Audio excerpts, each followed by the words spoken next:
This happened not even a month ago. I'm a senior in high school and I've lived in Nevada my whole life. There's not a whole lot to do here. But one thing my friends and I have always been into is urban exploring. We'd look for abandoned buildings, old service tunnels, dead malls, anything that felt forgotten. We'd climb through broken fences, take pictures, sometimes sneak up to the roofs or down into basements. It wasn't about breaking stuff or doing anything illegal. It was just about the vibe. The only guy in our group who always found the weirdest places was Charles. He was kind of the quiet, mysterious type. He'd show up with locations none of us had heard of. Half the time I didn't even ask how he found them. One day he sent us a screenshot from some sketchy Instagram account. Low follower count, blurry photos, all kinds of creepy comments under the post. The caption on the post in question just said something like, "Dozens of abandoned mine shafts in the Mojave Desert if you know where to look." According to Charles, he had been in contact with the account, and whoever was running it had given him some areas to check out. That's all Charles needed. He was instantly obsessed with the idea. So that Saturday, it was me, Charles, and our other friend James. I had a Wrangler that was perfect for off-road desert driving, so we took that. Weird face was that we saw. It wasn't moving. I told him it was most likely some type of optical illusion, you know? Nature's weird. Like that, as we got closer to the face, it became clear what it was. It was a mask that had been nailed to the tree. It wasn't directly on the path either. If you hadn't noticed it back when he did, you would have never seen it. It blended in with the tree perfectly, and it was surrounded by branches and the few remaining leaves on the tree. We went over and examined it, just because it was so strange. It was one of those cheap plastic masks that you can buy anywhere.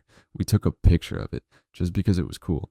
Then my friend decided to take the mask down. I told him not to, just in case it was from some kind of a Halloween event the park was doing or something, but he didn't care. He pulled it down anyway, and inside the mask, he actually found a note. We decided to read it. It read, "Number 1, go behind this tree and continue walking until you find number 2. Now, this really convinced me that this must have been an event for the park. My friend didn't think so, and he made a good point. The tree was already off the path. They wouldn't want children to wander even further off this path, and I suggested leaving and continuing the hike because it was actually starting to really downpour. But my friend wanted to see if there was something at the location that the mask described. Without listening to me, he followed the directions and continued walking behind the tree. Then he turned to James and said, "Told you." To which James said he just got lucky. But even I had to admit it was kind of crazy. We'd been driving in circles out in the middle of nowhere, and somehow we'd actually found one. I parked a few yards from the entrance, just off to the side on a flat patch of dirt. We all climbed out and geared up. Charles had even brought masks for us to wear. The three of us walked up the mine, and it looked even sketchier up close. Because of the weird situation, but I was sure that I could hear noises echoing all around us. I thought that I was just being paranoid, so I just ignored my gut and continued the hike with my friend. A few hours later, we made it back to the car and were surprised to see another car in the lot. Now it was parked right next to me, way too close. I might add, it was so close that I actually had to move the car up so my friend could open the door and get in. We talked about the mass on the way home, and we came to the conclusion that it was just some elaborate prank, or maybe it was an event given the time of the year. It's not unlikely to think that someone would want to try and scare you. You know, I've dropped him off at his house and then went home for the rest of the night, and just a few hours, my worst night ever was about to begin. I finished watching the football game that I was watching and started getting ready for bed. It was probably close to 11 if I had to guess. I should also say that I lived alone at the time of the story, and while I was in the bathroom, I thought that I could hear something outside. Ordinarily, I would never look outside, but for some reason, that night I did, and I still can't believe what I saw. I saw 5 people standing on the front lawn wearing masks. They were the same type of mask from the hike earlier in the day. I originally looked out of the living room window after I saw them. I ran upstairs to my bedroom, and I phoned the police right away. The entire time that I was waiting, I continued watching from my bedroom window, and this was the longest 10 minutes of my entire life. They were being strange, to say the least. They were sort of dancing, maybe moving around. It was almost like they were celebrating or something. Every minute or so, they would run to the front door, ring the doorbell a bunch of times, and then run back to the front yard and continue doing their strange movements. Part of me was still telling myself that this was just some elaborate prank, but if it was in my opinion, it had gone for far too long. The last few minutes before the police arrived, they started to get bolder. Instead of just ringing the doorbell, they started to bang on the door. Not just with fist, but with their entire body. The front door was directly below my room, and I could feel all the vibrations each time. They slammed into the door, and finally, 10 minutes after I called, I saw lights from the cop cars. When the mass people saw the lights, I saw them scattered. Two cops attempted to chase them at that moment, but he came back.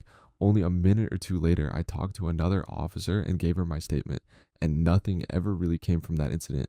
The police never caught or arrested anyone, and since I didn't have proof and there were no signs of forced entry, the police basically told me that they couldn't do anything and that I would need to just call if they ever came back.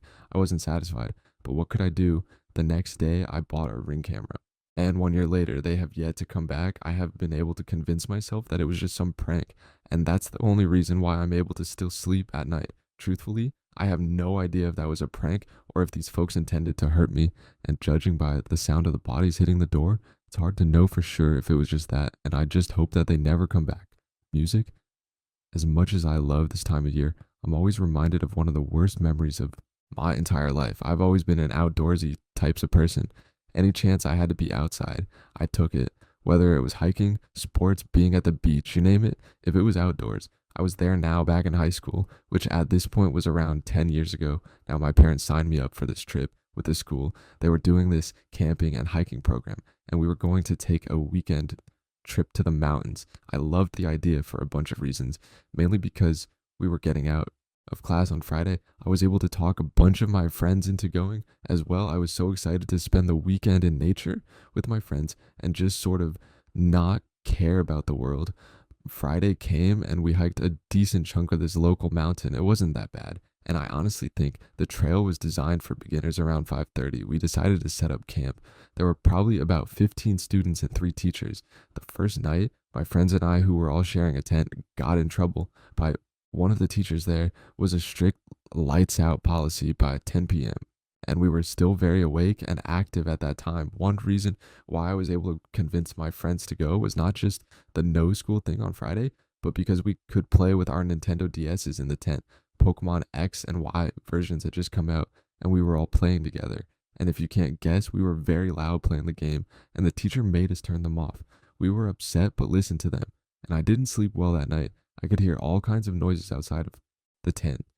It could have been an animal, but I thought it was the teacher checking up on us throughout the night. The next morning, I was exhausted. But once we got hiking, I got into a groove and felt pretty good again during the day. One of my friends suggested that we sneak out of the tents at night. I didn't love the idea because I hated breaking the rules, but I just really wanted to play my new game with my friends. Nightfall came once again, and we told everyone that we were hitting the sleeping bags early. It was around midnight, and I was nearly asleep when my friends woke me up to sneak away. I was groggy for a little while, but the thrill and excitement woke me up. Eventually, I did realize how stupid it was to sneak out in the middle of the woods at night, but I didn't think about it like that. My logic was that we weren't doing anything that bad or illegal, so the percussions wouldn't be too severe. We walked a good distance away from the camp, so we wouldn't wake anybody up. Most of us had a nearly full charge on our DS, so we said that we'd play until the DSs died, and then we'd head back. The first 30 minutes were great. I felt like I was making an awesome memory that I would cherish forever. Unfortunately for me, I was about to make a memory that I would remember forever, but for all the wrong reasons. After that first 30 minutes, we heard rustling in the trees and we all froze. My first thought was maybe a bear, and I was terrified. I didn't know what I would do. A few seconds later, a person emerged from the trees. It was jarring and unexpected, and honestly just weird. He didn't look at us and he didn't say anything. We were all sitting on some tree branches, singing an almost semicircle, and the strange man sat in our circle. The man looked at the maybe in his 40s. He was an average build with mostly dark hair that was slicked back. He was clean shaven, but most notably, he seemed to be wearing some pretty nice clothes. I will say that it was pretty worn and dirty, but it was still a pretty nice outfit for a strange man in the woods. None of us said anything, and we kind of just looked at each other, almost paralyzed. We didn't say anything to the man either. He just sat there on the tree stump, essentially looking down at the ground. We all looked at each other and silently agreed to just get up and make our way back to the campsite. We silently counted the 3 and stood up, and as we stood up, the man stood up as well, but still stayed completely still.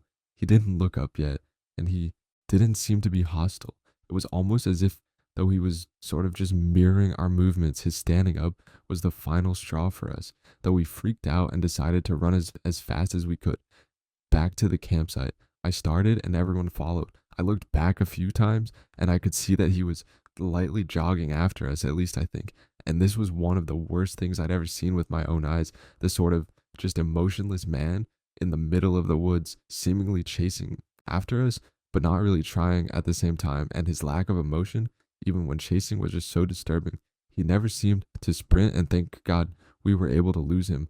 At least we thought we did. We zipped our tents quietly, and we all agreed to not tell anybody. I don't know why we were stupid when we were kids, and we were just scared that we might get in trouble. We stayed awake the entire night, jumping at every little tree branch, snapping and wind gusting. We had never been so happy to see the light of the morning. We hiked out of the woods that afternoon and never saw the man again.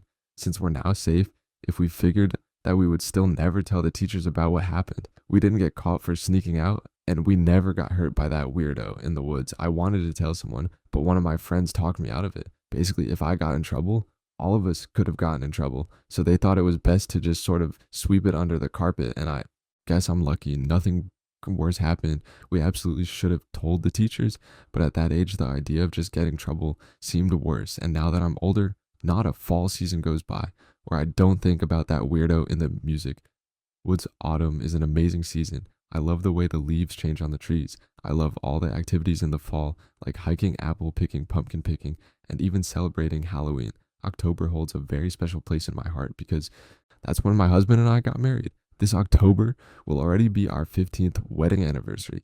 As great as all of that is, the story I want to share is not a great memory, but a horrible nightmare that nearly ruined this time of year. For me, we had just celebrated our first wedding anniversary the weekend prior. So the next weekend, we planned on taking it easy and just having a fun, relaxing afternoon. We decided to go pumpkin picking since it was a beautiful day and we were both off of work. Butaibo spent a few hours at the pumpkin patch, and it was one of those big ones that had a ton to do. So we weren't just picking pumpkins the entire time. We watched the live band and had some hot coffee and apple cider donuts when we were getting ready to leave. I could tell my husband wasn't ready to call it a day quite yet. I asked him if there was anything else he wanted to do before we headed home.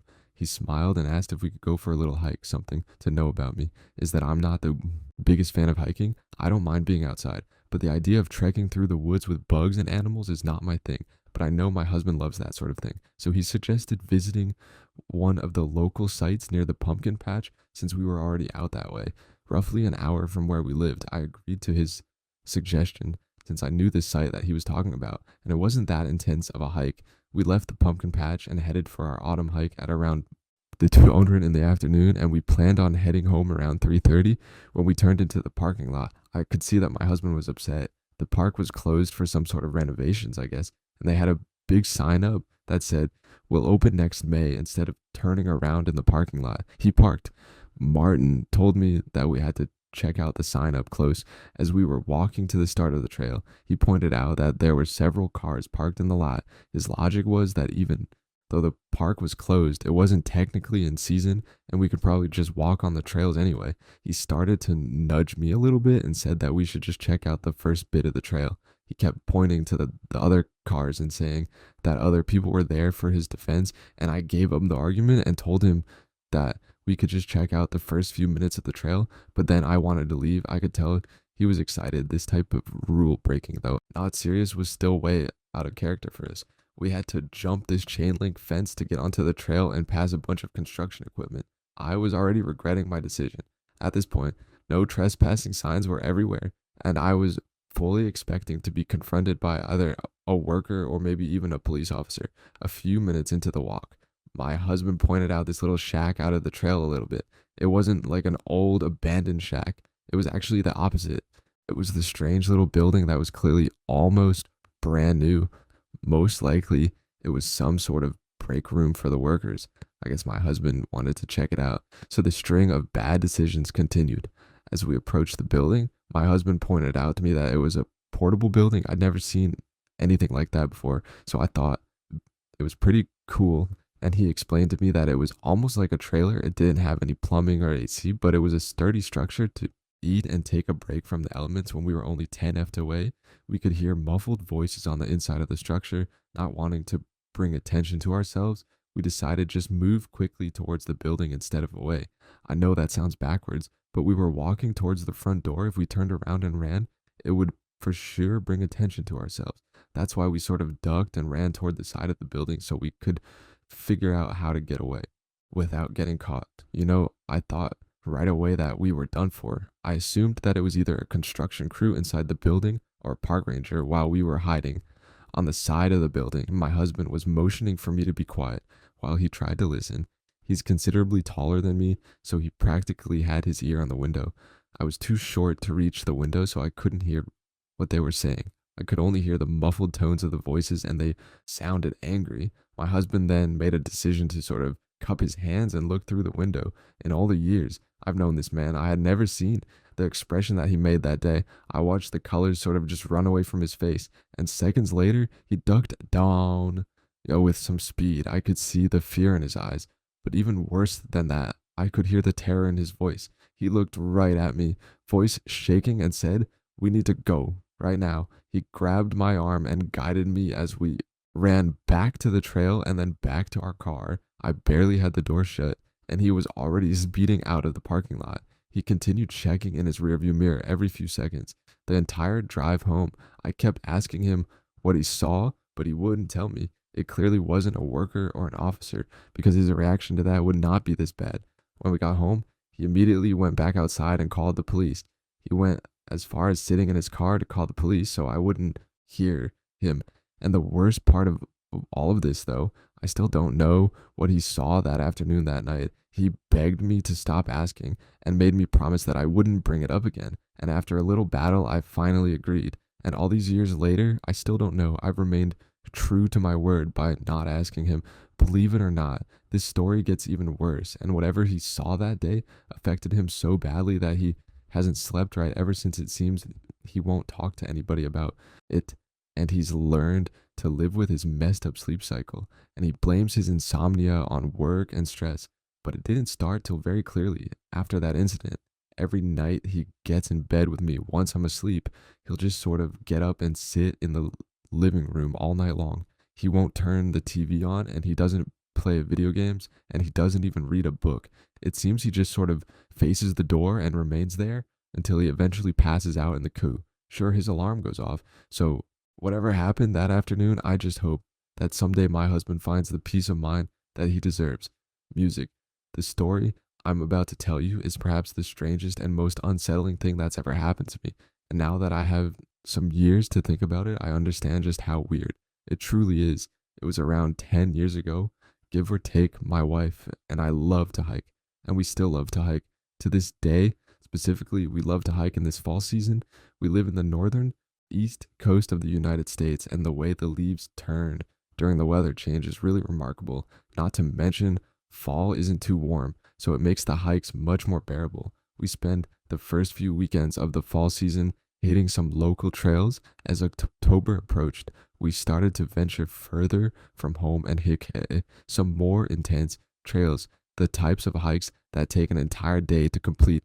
On one specific October afternoon, we decided to hike an unmarked trail. We both were experienced hikers, and we didn't plan on staying overnight or anything like that. My wife especially was very good at navigating the forest and just being cautious of her direction and the course she takes, and that's why going off trail and taking an unmarked route wasn't that big of a deal for us. Around midday, we decided to take a break in a nice little clearing. It was hard to believe that people didn't travel to this section of the woods. It was almost like this little pocket of the woods was designed for hikers to take breaks. It was a circular little spot of the forest with 2 tree stumps. We each sat on the stump and ate a protein bar, and we decided to take a 15-minute break before heading back out into the forest. Right before heading back into the woods, we heard a noise coming from just beyond the trees. We both paused and listened to the rustling noise in these specific woods. There were plenty of animals that could do some serious harm to us if we weren't careful. The more we kept listening to the noise, the more unsure that we were of what animal It was clearly something making that noise and not just the wind. I said that we should just stay put for a while until the noise stopped, but my wife wanted to check out whatever was beyond the thick brush. I can't blame her. I was curious as well. I just didn't want to risk being mauled by a bear or something. We proceeded with caution, trying to be as light on our feet as we possibly could, and even writing this. Now, I still can't believe what we saw now pacing rather erratically back and forth seemed to be a young woman, very pretty young woman. I might add, most likely in her early to mid 20s. She had blonde hair and blue eyes from what I could see, and she was wearing a beautiful white dress that went down to her knees. The strangest part was that she seemed to be shoeless. Her feet were dirty, and the dirt seemed to spread up to her legs and calves. Now, I'm sure you're asking yourself, why didn't we go and help the woman who was clearly lost or in stress? Well, to answer your question, we kind of did, or tried. At least we didn't want to approach her because she was being very erratic with all of her movements, hands swaying all around and body moving from left to right. She was mumbling and talking to herself, but we couldn't make out exactly what she was saying. It was more like groans mixed with occasional laughter. So instead of approaching this clearly unwell woman, we called out to her at first. She didn't react. She just kept hopping around the woods erratically, almost like a frog, And then we shouted again, much louder this time. She must have heard us because now she stopped in her tracks. She didn't move at all. She just stood there, no more, mumbling and no more movements. My wife took a step forward and asked the woman if she was all right and if she needed any help. And instead of answering, the woman turned around and hissed at my wife. And I'm not kidding either. This woman straight up hissed like a cat and then turned and sprinted into the woods in the opposite direction of where we were standing. I basically stayed put, but my wife chased her. For a little while, she yelled at me that we wouldn't just let this poor girl stay in the woods all by herself. A few minutes into the chase, my wife just gave up. Not because she didn't want to continue, but because the woman was so fast that she was able to outrun my wife even with no shoes. I stayed in the area where we originally found the woman, and my wife ran back to where we started our hike. She called the ranger and informed them of what had happened, and she took the ranger to the spot where I was waiting just in case the woman ever came back. The ranger gave us a nice verbal smackdown for hiking in areas we weren't supposed to hike, but where we were wasn't technically illegal, so we didn't get in any real trouble. And my wife was upset that the ranger didn't seem to care about the woman that we saw. We both had gotten the impression that the park ranger thought that we were making up some sort of elaborate story. They started to search for the woman eventually, but after a few days, they never found anyone, and they said that they had never even found any evidence that the person had been out there. They even checked our description of the woman with the women who had recently gone missing, but our mysterious woman didn't seem to match any of those poor girls.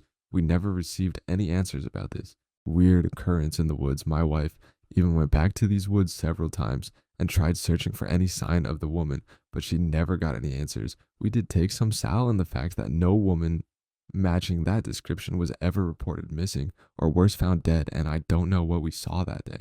I have no idea where that woman came from or where she went. All I know for sure is that she was clearly not in the correct state of mind, and she was very, very fast. Music. This is a really cool and borderline disturbing story that happened to my friends and me a couple of years ago.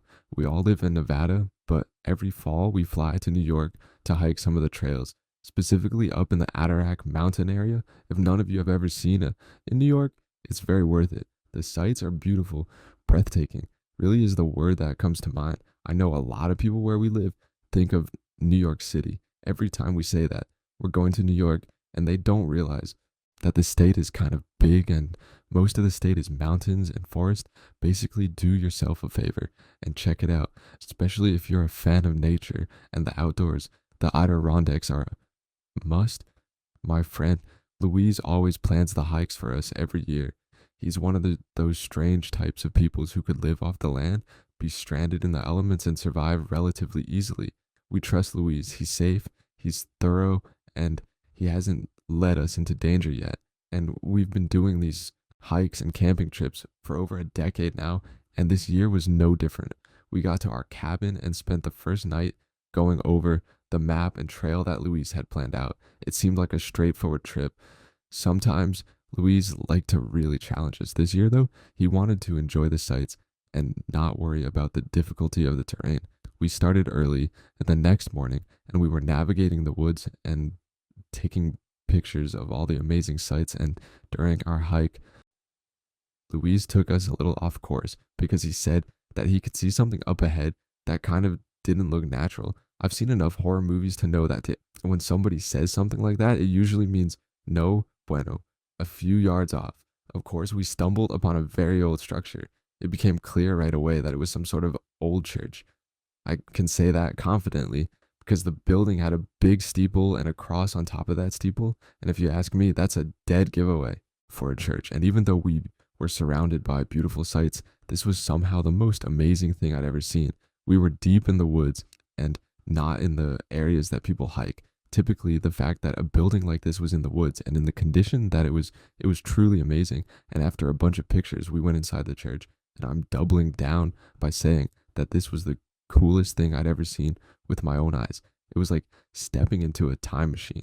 Inside the church were several rows of wooden benches that led to a small wooden altar at the back of the church. I remember seeing a giant wooden cross, and there were candles everywhere. Obviously, the candles were burned down to nothing, and there was wax all over the wooden floorboards of the church. On the floor in between one of the benches was an old Bible. It was so old that you couldn't even see what the words said anymore. And to this day, I still have that Bible on my bookshelf because it was an awesome conversation starter that obviously leads to the story we hung around inside of the church for a while, just sort of taking in the awe of the situation. We talked about possible conclusions about who used the church, but every answer we came up with still made no sense, mainly because there wasn't anything else near the church, at least nothing that we could find, no other buildings or even remnants of buildings. And while we were hanging around the church, Louise noticed something weird. Behind the altar were a couple of floorboards that sounded sort of different than the other ones that we were walking on. Louise moved the wooden altar out of the way to reveal two hinges, and this amazing discovery of ours was about to get even cooler. Not only did we find a church in the middle of nowhere, but we now found a weird door in the floor of that church. We shone our lights down into the hole, but it just looked like a dark and dusty hole in the earth. We could see the dirty ground, and I would guess it was most likely 8 ft down. I got on my stomach and practically was hanging into the hole. I wasn't sure, but I thought that I could see paintings or something on the wall without giving my friends any chance to decide. I just jumped inside and simultaneously told them that I wanted to check it out, and what a sight to behold. Once it was down there, there were indeed paintings all over the walls. They appeared to be stone walls, but I'm not an expert. The paintings were nothing of note. That I could tell symbols of weird things that I can't really describe, nothing really offensive, and it didn't look like any sort of language that I could recognize, which isn't saying too much. I'm sure that it was religious symbology, but I'm not religious, so I have no idea. While I was mesmerized by the weird symbols, my eyes were directed to the back of the dark square room. There was a small boarded up hole in the wall. It was an intentionally boarded up hole with wooden planks and nails. I was shouting to my friends what I was seeing as I was going, and I told them that I was going to break the boards down and see what was in there. I could hear Louise screaming up above me, but I just sort of ignored him. I ripped the planks down and shone my light in the hole. It was as dark as my light could see. The weirdest part was the heat coming from the hole. It was legitimately warmth coming out of that hole. It was a little too tight for me to crawl into, so unfortunately, I never got to see any. Further, our lights were powerful too, and the fact that it was just continued darkness is what really amazed me. Once my friends pulled me back up, they each took a turn inspecting the hole in the wall, and we felt like explorers. This was the first time in all the years that we went hiking that I felt emotions like this. We eventually decided to finish our hike, and when we got back to the cabin, Louise informed some park rangers or someone like that about the church and what we found. The ranger said that we went way off course, even though Louise disagreed with him. The ranger told Louise that the hole supposedly led to some collapsed mine from a long time ago. He said the hole in the wall eventually gets tighter if you crawl through it, and it becomes too much of a hazard. And that's probably why it was blocked off. We tried doing more research about the area. We found some info, but nothing that gave us direct answers. There were mines in the area, so it does make sense either way. This was one of the coolest things I'd ever seen, and the more we thought about it, the more unnerving the story became. Though, what if people were down there when it collapsed? Why did the church have to have a path to the mines anyways? There was just so many questions, but what do you think? Do you really think it was some sort of M entrance or something else? Music entirely. My two favorite things in the world are my dog and hiking. I hike all year round for the most part. Every season brings out a different aspect of nature that I love. My favorite time I hike is right now, though. I love that September into October season. It's chilly but not cold. The scenery is beautiful and not dead yet. And the best part is that nobody is ever around. During this time of the year, I live in a popular tourist area during the summer, and once Labor Day comes and goes, it's like somebody shuts the door to the town, and I absolutely love it. I work from my computer at night, so I try to get outside with my dog. Every day I lived in this town for 17 years, and I've hiked every trail available to the public, and even some paths not allowed to hike in all those years. I've never experienced anything like what happened to me last week. It was a normal day. I took the dog out at around 10 Haruchura a.m. and started hiking into the woods behind my house. It's mostly just a forested area surrounded by a large creek. I don't actually know if it's a private property or state property, but all of us who live over there by the creek hike these woods, and nobody ever says anything. When we were walking down by the water, my dog started to growl and she started to become irate. This attitude is not like her at all. I tried to calm her down, but she just kept growling and whimpering, and while I was trying it to calm her down, a man just ran through the creek and then stopped on the other side of the water. I froze for a second, just out of sheer shock.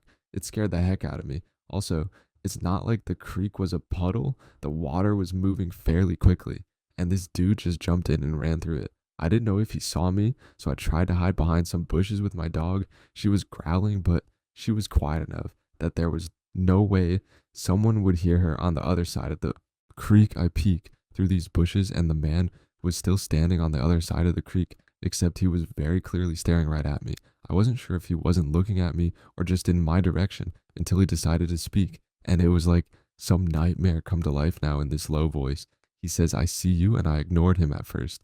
And then he said it again, and this time he just kept repeating himself, "I see you, I see you, I see you," in case it's not obvious. I was paralyzed, afraid Content needed to try and peek through the bushes.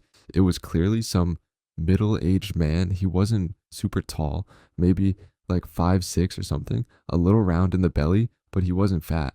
And then in a blink of an eye, he starts rushing towards me. He sprinted across the creek, splashing water everywhere, and my poor dog was going insane at this point, and fight mode kicked in. And I decided to stand up and step to the sky now. When he was inches from me, I puffed out my chest and he just stopped. Stopped dead in his tracks. He was so close that I could have hugged him if I wanted to, and he was smiling so big. And I'll never forget those disgusting yellow teeth. And before I could say or do anything, he leaned in a little closer to me and shouted at the top of his lungs. Not just like an ah scream either. It was this blood-curdling loud scream. And after the scream, he started to laugh, and then ran back across the creek and basically just stood there again, now laughing. Reception is spotty in the woods, but thankfully I had enough service to call the sheriff, who was a good friend of mine. I decided to stay close to the man until the sheriff arrived. I didn't know if this man was dangerous, and I didn't want him running around the woods behind my house. The sheriff arrived several minutes later, and thankfully I wasn't as deep into the trail as I thought. He arrived with two other officers, and they slowly approached the man. They weren't aggressive at all, and they were just trying to talk to the guy, and he must have felt threatened though, because just like his abrupt charging of me, he actually tackled the sheriff, which prompted the other two officers to take him down. They continued to scream for I don't know how long, pretty much, from the moment they handcuffed him to the moment he got in the car, but it was really sad. Honestly, the man didn't have an ID, and the only thing they found on him was some knife, like one of the knives that you would have in a kitchen set or something. He didn't know his name, where he was from. Nothing like that. Maybe he was withholding it, and I don't know exactly what happened to the guy. And I think they called the state, and he was relocated to some institution that could actually help him. And since this literally just happened, I really don't have any new information. If I find out anything, I'll write some update about the man and who he was and where he came from. Now, this is a small town, and everybody knows everybody. So wherever this guy came from, he was clearly some outsider. It's unknown. Yet if he was using, but even if he was, I don't know if the sheriff would share that information with me anyway. What do you guys think? Do you think this was just some homeless guy who wandered into the woods that day and I by chance just ran into him, or maybe something weirder? I'm just happy I caught it when I did and not in the middle of the night. And more importantly than anything else, I'm happy my doggo was completely unharmed. Music every year around this time, I take a week or so off of work to plan some solo activities to clear my mind and try to manage and reset my anxiety. One night, I might order a pizza and binge some of my favorite horror films, or I might go to a local farm and pick some pumpkins and apples. One thing I make sure to do every year is go for a hike. I take time to enjoy the fresh air and see the trees as they go from green to orange, yellow, and burgundy, and I usually frequent the same trails and areas. But 3 years ago, I had a fellow outdoor enthusiast recommend a hike about 45 minutes from my home. He was very honest and transparent that this wasn't a marked trail. They said that there was definite signs of frequent foot travel though, but he had placed some markers when he went and suggested that I bring some as well just for safety and to make sure that I wouldn't get lost. I decided to venture it alone, but made sure that my parents and significant other at the time knew that I would be hiking just in case I did get lost or they hadn't heard from me. My friend, who we'll call Justin, told me specific instructions, including mile markers of where I could find the entrance to the forest and recommendations of where I could leave my car. I found what I thought was the right area, put on the rest of my gear, and threw my backpack on and headed in. I could see what Justin mentioned, and although there was no official signage, there was a clear path amongst the dirt and grass that could help guide you on your way. I brought small flags to mark my path that had small crosses on them. I did notice some other markings, but nothing else I could attribute to a pattern that could help me find my way back. I began walking slowly, admiring the foliage, the air, and all of nature around me. And before I knew it, I had spent an hour and hadn't moved very far at all. I decided to press onward, making sure to mark my path and acknowledge any major milestones along the way. I tried to put my markers near big trees or logs to make it obvious on my way back, though I remember specifically thinking about my current problems life and how they were affecting my stress levels. I tried to use nature as a way to move past them and identify positive next steps to kind of help solve them. And before I knew it, I was becoming both mentally and physically fatigued. I decided that I would sit for a few minutes, have some water and a snack, and head back to my car. When I was sitting and having some sips of water, I noticed that everything had gone silent. The humming and buzzing of nature had ceased, and I made a noise out loud to make sure that I hadn't gone deaf. I heard that sound that I made, and in that instant, I heard the other sounds around me suddenly picked back up again. I remember thinking to myself how weird it was, and that I needed to chug some water to make sure that I wasn't dehydrated. My walk back began pretty normal. I was seeing the flags that I had posted to mark my way back from the trail, and after each one, I remembered the landmark and could gauge how far I was away from the exit. But after about halfway, I started to become confused or misremembering. The flags were now in locations where I didn't remember placing them. One was now stuck to a tree, and one directly after that was smack dab in the middle of the path. I tried calling back to my memory, and I was certain that I hadn't placed any markers in these locations. I didn't know what else to do, but continued to press forward, eyes wide open, looking for any marking that was familiar that would give me some reassurance. But the more that I traveled, the less familiar things seemed. I took out my phone and pressed unlock and the car alarm on the A to my vehicle. I couldn't hear anything. It wasn't that late in the day, but for those of you reading this, it can be much darker in the forest than it is outside.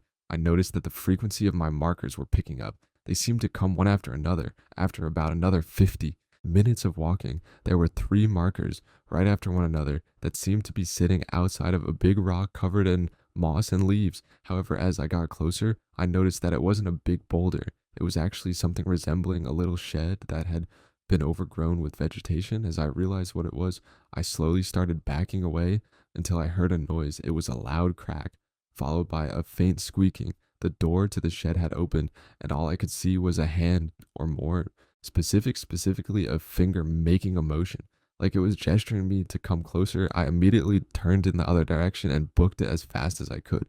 I ran for a good 10 to 15 minutes. I sat to catch my breath and then tried to use my phone again to see if I could hear my car. Thank God, I could hear my car alarm ever so slightly. I made my way towards the sound as it got louder and louder and finally found it. I immediately got into it, locked the doors, and got onto the road I drove. until I came across the first rest stop and put the car into park. I tried to make sense of what happened and what I experienced. I still to this day don't quite know how to process it. My only rational explanation is that someone found my markers and tried to play some joke on me, or perhaps it was someone with more sinister intentions. Part of me thinks that I could have been under so much stress that I may have imagined seeing the gesturing finger, although I have no history of hallucinations. Either way, I don't hike alone anymore and always make sure to stick to public and well established trails, just in case. Music. I generally will always despise hiking and being in nature. I've never been overly fond of nature, and I'm a snob, and I'm not afraid to admit it. I hate being too hot, and I hate being too cold. My friends literally call me Goldilocks because they say everything needs to be just right, or I'll make a scene and they're right, but hiking is the worst. And trust me when I tell you, I have my reasons. Years ago, I dated this guy. His name was Brad, and I loved the guy. He was this big outdoors type, and it took a lot, but I opened myself up to that stuff so I could do more things with him. I hate to admit this, but I actually started to enjoy some mild hikes, the type of hikes that real hikers would just kind of laugh at. These types of hikes were perfect for me. A few hours outside, nothing too intense, and then I could go home and sleep in my bed at night. About a year into our relationship, Brad B begged me to hike this one trail with him on his birthday. I agreed because, like I said, I was starting to come around to the whole outdoors thing. I was a little nervous because his birthday was at the end of October and we ran the risk of it being pretty cold, which I wasn't a fan of. In case you didn't get the message yet, he assured me that the hike was an easy one and it wouldn't be that cold, but he was wrong. His birthday came and it was nasty out. The fog was so thick that you could literally barely see in front of your face. It was a mixture of wet snow and rain, and I was miserable. We started the hike anyway because I was trying to be a good girlfriend, you know? And I realized a little too late on the hike that this was not some easy hike, and Brad was looking to push me to a new limit, and I was pretty angry. We were walking on this tight walkway, and my foot got caught in something, and I fell. I didn't just fall, though I stumbled badly to the bottom of this pretty steep cliff. I was like a bowling ball tumbling down, and it hurt terribly, so my leg was definitely broken. And I, at that moment, was panicking because I didn't know what to do. I could hear Brad screaming from above, but I couldn't answer him right away. Finally, I shouted up to him and explained what happened. I remember just being happy that I was alive, and he told me to stay put and that he was going to go get some help. Like I could have moved somewhere anyway. The pain was horrible, and it seemed like it was getting worse. Not long after he left, it occurred to me that we were already pretty deep into the hike. It was going to take him a while to get back, find cell service, to get help. And then somehow the help would have to get to me. I started to cry because it all just seemed so impossible. And the time that I fell, the only movement I made was pulling myself to a tree and sitting against it. My watch broke during the fall, so I had no idea what time it was. It felt like a long time had passed, Pete. And due to it being late October, the sun started to set. I got so cold that I almost forgot about the pain. If you think this all sounds bad, wait until I tell you how this story gets even worse. And once it started getting dark, it got dark fast. It was nearly pitch black. Thankfully, I did have a flashlight that I could shine to the cliff when I heard voices, if I ever heard them though. At this point, I didn't think anybody was ever going to come while I was sitting there in pain. I started to hear something that I was hoping was just my imagination. It sounded like a low growl. I almost felt like I could feel the vibration, and I turned on my flashlight, and up ahead I saw two glowing eyes. I turned it off and just started to sob. It didn't matter what it was. Whatever eyes I just saw was something that was most likely dangerous. The growling was clearly getting closer. I could feel the footsteps on the ground. Even in the darkness, I was able to see what was only a few feet away from me. It was a large black bear. I didn't know the rules for bears. I didn't know if I should stay still or if I should scream or if I should just flail my arms around in the air. And I ultimately decided to just sit there and whimper. I remember accepting death. I was already in so much pain, and the bear got close enough that I could feel its breath on my cheek. I could smell its breath when it growled. I kept my eyes shut, waiting for my inevitable doom. I know people talk about all the time how scary certain events in their lives are, but let me tell you, almost nothing can compare when you're stuck at the bottom of a cliff at night with a broken leg and a bear practically standing on top of you. The bear stood there for several minutes. The growl eventually turned into heavy breathing, and the bear eventually sat down, and I could feel it panting on me. I was trying to imagine that it was a giant dog sitting there, but it wasn't helping. Then the bear got up and walked away. I heard the steps get further away, and I finally breathed my first sigh of relief. Not long after, I heard a faint voice coming from the top of the cliff. I started shining my light up towards the wall. They went a little too far. They came back to where I fell and shone down those powerful floodlights, and two guys rappelled down, and it was almost like something out of a movie. The next several hours were not pretty. They put my leg into a splint, basically made a makeshift pulley, and then lifted me up the cliffside. Every movement felt like the worst pain imaginable. I eventually made it out of the woods in the hospital, where they confirmed my broken leg, and it wasn't long after this that I broke up with Brad. I decided in the hospital that I was done with the outdoors. I had my brush with death, and I'm good. I don't know why that bear basically ignored me. Maybe it was pity. I'm happy I'm alive to tell this story and tell you firsthand that if you don't think you're capable of completing a certain hike, know your limitations and back out. You may not be as lucky as I was. Music, I don't like kids. I know that's blunt and to the point, but it's the truth. I've always had bad luck with children. I'm getting a little older now, and I need to decide within the next few years if I want kids of my own. I spent the first half of the year trying to spend as much time with my brother and my nephew as possible, just to spend some time around children. A few months back, I got an opportunity to babysit one of my co-workers' children a year ago. I would have turned this down instantly, but because I was trying to be more open-minded about kids, I agreed to watch the child for a few hours. Not to mention I needed the extra money. I was relieved to find out that the child wasn't a baby like my nephew. He was 7 years old and loved playing games. Now this is a fun age, at least for me. We played outside for a while and nothing seemed weird or out of the ordinary. It started to rain, so instead of getting all wet and muddy, we decided to go inside. He started to get a little moody. When we went inside, I tried to think of the games that I liked when I was that age, and I thought about hide and seek. That was my favorite game when I was a child, and I even played it with my friends when we were in high school from time to time, and he loved the idea. I was surprised that he never played hide and seek before. I even suggested it, and I had to explain the rules to him, and once he understood the game, he couldn't wait. I tried to make the game seem like some type of adventure just to give it some extra flair. We played a few rounds, and he started to yell at me that I was hiding in spots that were too easy to find on his next turn to seek. I went up to his bedroom and hid underneath his twin bed. Not the greatest spot, but he is only 7 after all. I heard him shout, "Ready or not? Here I come." I could hear him running back and forth downstairs, and I even heard him giggling, and I was just happy that he was having fun. A few seconds later, I happened to turn my head and noticed the most horrifying thing I'd ever seen. There was some messed up looking lady just standing at the window. I instinctively gasped and covered my mouth. The lady didn't notice me. She was just standing in front of the window, not doing anything at first. Then she leaned over and cued her hands on the window, trying to look in. I was terrified that she was going to notice me because of the angle of the window, but thankfully she did not.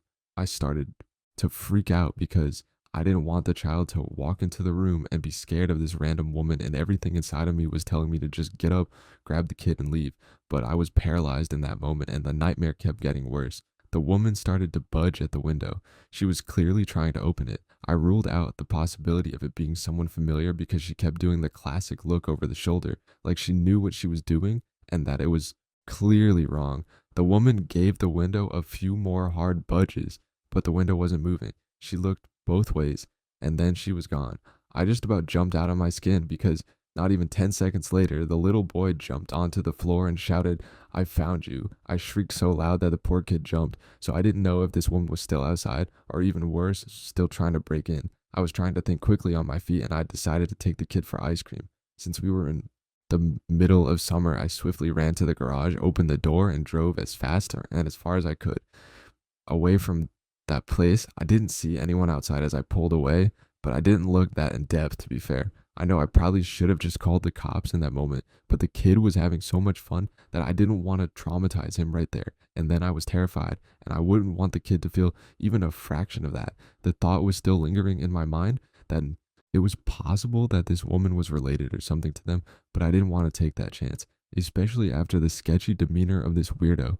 When we got to the ice cream shop, I texted the boy's mother immediately and told her everything that happened. I was looking over my shoulder, constantly trying to make sure that we weren't followed. The mother called the police, which made me feel immediately better. And mother, and the cop met us at the ice cream shop. We told her son what happened and just played it off that the police officer was a friend of his mother's. I stepped away with the officer and gave her a description of the woman. After receiving this description, the mother was horrified that she didn't recognize that woman at all. She went and stayed with her mother for a few weeks, but they have since moved back into that house. They never caught the woman, and as far as she knows, nobody had ever tried to break in again. She bought cameras for the house, and she's actively thinking about moving just because the nightmare of that woman is too much for her to handle.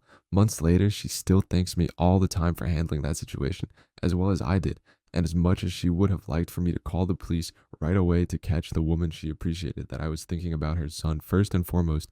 I have nightmares all the time now, thinking about that demented face looking through the window. Even though she appreciates what I did, I still feel so much guilt about the situation. I feel like I should have just called the authorities. Then what would you have done though? Would you have called the police? Maybe I should have just confronted the woman. I'm just happy the boy is all right, and I hope that woman never comes back again. Music. I'm from the East Coast, but I went to college at Washington State. I was about as far away as you could be by my junior year. I looked for any excuse to come home and visit my family. I got my wish when I found out that my aunt and uncle were having a massive family reunion at their farmhouse. I have a big family, and we're all super close. My grandparents had 10 children, and I'm close to every one of my aunts. Aunts, uncles, and cousins, except for one uncle. All 10 of my grandparents' children got married, except for my Uncle Ron, who had spent considerable time in and out of jail. Uncle Ron hasn't been seen for a long time by anybody in the family.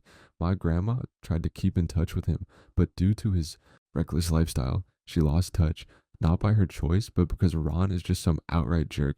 You see, it's a sore subject, so whenever the family gets together, we don't mention him. I flew home for the party, and I was thrilled to see that everyone had made their reunion. My aunt and uncle, who own the farmhouse, are significantly older than all my other aunts and uncles other than their children.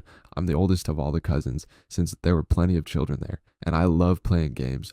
Suggested that we all play a big game of hide and seek. All the cousins and children loved the idea, so we actually broke up into teams. My aunt and uncle's property was there were tons of places to hide. My aunt said that anywhere on the property was fair game, just don't go anywhere near the main road. The road wasn't busy. It's just that since it's in the middle of nowhere, where they do have a vehicle drive by, they usually go about 80 miles. When it was my turn to hide, I went into the barn. I was looking around for a cool place to hide, and when I got inside the barn, I remember there was a small loft that you needed a ladder to get to. It wasn't super high, and the ladder was really thick and sturdy, so I wasn't worried about anyone getting hurt. As I was approaching the ladder, I noticed something weird on the ground. Near the base of the ladder was a bunch of cigarette butts. I know my aunt and uncle didn't smoke, especially not now, because my uncle had all sorts of lung issues. I just kind of chalked it up to this weird occurrence. Maybe they had workers there or something at some point, and they happened to smoke. Maybe the cousins did. I don't know. I know that's inconsiderate, but I've worked on crews before when smokers would just kind of throw their butts when they were done there.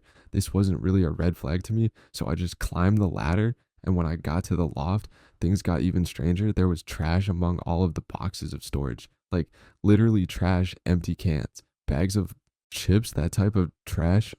I thought it was weird because given my aunt and uncle's condition, I knew that they were in no shape to climb this ladder. I continued to investigate the loft on the dusty floorboards. There were footprints. I stopped for a second and just listened, and I thought that I could hear the sound of breathing. But given my anxiety about the situation, I told myself that I was just hearing things. I started to make my way to the back of the loft, and then I froze sitting there. Staring right back at me was a dirty looking man. My first thought was that a homeless man had found his way into the barn and was squatting in the loft. But before I could do anything, the man ran at me, passing by me, knocking me over. I heard him jump down to the ground and run out of the barn. However, before he hit me, I noticed it. It wasn't just some homeless dude. It was my uncle, Uncle Ron. I almost didn't recognize him, but I knew his eyes. But when he ran me over, I was clearly able to get a good look at his face, and instead of creating a scene, I calmly went down and told my aunt and uncle what had just happened, and they were outraged, but also very terrified. They were the ones who told Uncle Ron off. all those years ago, and Ron had threatened them many times. The thought that he was squatting in the loft made my aunt turn as white as a ghost. It didn't take long for the entire party to hear what was going on, and the game of hide and seek had ended. But I continued throwing the ball around, with the kids trying to distract them. The police eventually showed up, and we told them everything. We had no idea where to find Uncle Ron. But that didn't matter. They found him about an hour later walking down the side of the road, and before the cop even approached him, he started to run.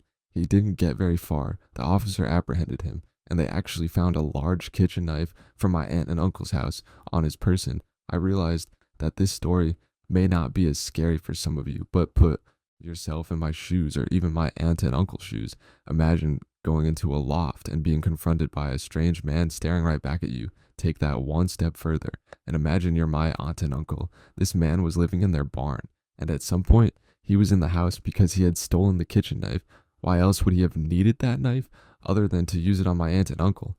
He denies that, of course, but I saw that look in his eyes, and those eyes gave me the impression that he intended to do something downright evil. Music. Music. For the most part, we were good kids back in high school. We never hit up the big parties and we never got in trouble, and usually spent most of our weekends just hanging in the basement, playing board games, or just sitting around in the backyard. On one specific night, I had a bunch of people over to my house, more people than usual. It was a beautiful night, and we were all sitting outside just chatting and enjoying each other's company. When it started to get dark out, my one friend suggested that we play manhunt, which for anyone who doesn't know is just basically hide and seek. For adults, it's usually played in teams. I made sure that I partnered up with Sarah at the time. I was crushing on her hard, and I thought this type of game was the perfect chance to spend some alone time with her. I lived in a small suburban town, and everyone on my street knew each other. We would play manhunt a lot, so the neighbors knew if they saw running through the yard that it wasn't a big deal. Now I know that seems insane to some people, but coming from a town as small as mine, it really wasn't an issue. People were just a lot more trusting back then. I guess Sarah also liked me at the time, so we successfully partnered up as everyone else partnered up. And once we had all of our teams, we drew straws to see who the seekers were first. It wasn't us. I was so excited and a little nervous to be alone on such a dark night with Sarah, the two seekers. Went to the garage and started counting to 100. All the hiders scattered through the street and started to look for spots. And to make the game more interesting, we added a little wrinkle. Instead of making it back to a safe location, inside the garage was a small flag that each team would have to retrieve. Once they retrieved it and successfully hit, the seeking team would lose. It was like a hybrid version of hide and seek and capture the flag. There were small rules as well, but they're not very important. And I noticed some of my friends starting to head into the backyards of some of the houses, and that's where most of the good spots were. So of course they would look there first. I suggested that we stay in front of the houses because they would look there last. Sarah was all giggles and laughter and just agreed with whatever I said. And towards the end of the street was a smaller house. An older man lived there alone. His wife had passed away about 5 years ago. It's sad, but he really was a nice guy. And after she passed, he would go fishing a lot and would spend most of his time on or near the water. And for whatever reason, though, on this night, his boat was parked on the trailer in the driveway of his house. I pointed to it and suggested to Sarah that hiding underneath it would be an awesome place to hide. She agreed, and we crawled underneath this massive fishing boat. While we were hiding under the boat, we were lying close together and just whispering some small talk. She said she was cold, and she started to cuddle up to me. I remember thinking that this night couldn't get any better. A few minutes later, we heard footsteps running by, and they stopped a few feet from the edge of the boat. We covered our mouths and tried to conceal our laughter. The person standing outside the boat started to shout in a bit of a whisper, "Hurry up," and then suddenly another pair of footsteps could be heard running by the side of the boat. The voice was strange, and I didn't recognize it, but I just guessed that my friend was trying to lower his voice to try and disguise it. The footsteps eventually disappeared into the dark night. And just as Sarah and I were going to make our move to capture our flag, we heard an older man screaming, "Help, someone help me." We crawled from underneath the boat and we were terrified, and the sound of the scream was incredibly disturbing. You could almost feel the pain and sadness in the voice. It was the old man who owned the boat that we were hiding. Thankfully, he recognized me. He was stuttering and clearly shaken up. After a minute or two, all of our friends emerged from their hiding spots and joined us in the driveway of that poor old man. In a weak voice, the man said I was inside reading a book, and then two large men with masks broke and stole stuff from my safe and ran out the front door. I tried to stop them, but they were too big, and my heart broke for this old man. We ran back to my parents' house and had my mom call the police. They did question Sarah and I since we had witnessed the two men run by, but we didn't see anything. And I'm not sure if they ever caught those two men. The police that think that it was someone who knew the man because his large Doberman didn't even bark when they came in. We kind of just went on with our lives after this. And by the following weekend, we were already hanging out again. I will say though, we never did play Manhunt again. Maybe it was subconscious, or maybe we just outgrew it. The only reason why I'm writing this story now is because this past weekend, my parents reminded me of when we used to play Manhunt, and this memory flooded back into my mind. I asked my parents if they knew anything about the story that I didn't, and the only detail that they found out from the old man after that night that we kids didn't know was that the two men were armed heavily. Thinking back on it now is even more scary. Sarah and I were only several feet away from two very dangerous men committing an armed robbery. It was an eye opening event for me. Even in a quiet suburban neighborhood, the darkest of characters can still lurk in the shadows. Music. Not that long ago, I was out there in the world trying my hand at the whole online dating thing. I never struggled in that department, which I guess is a good thing, but I always liked the idea of connecting with someone on the internet. At the time, I was only meeting girls, either at work or at the bar, and I wanted to branch out and see if I was able to meet someone different. I can't remember if I was on Tinder or another one of those dating apps, but the girl I met was named Scarlett. I thought the name was pretty cool, and she was beautiful with all the catfishing and fake profiles out there. I was convinced that Scarlett had to be fake. I proceeded carefully and made some small talk for a while, and it became clear that this was a real person, and I immediately set up a date. I went right to dinner and drinks because that's just what I know best, but she had other ideas since I was trying to get more out of my comfort zone. I was open to just about anything, and she asked if I was familiar with this forest that is near my hometown. The forest is huge and has a trail that actually extends throughout 3 states, at least I think it's 3 states. I agreed to have the first date at the park. I got a fresh haircut and planned a picnic for us at this park and forest.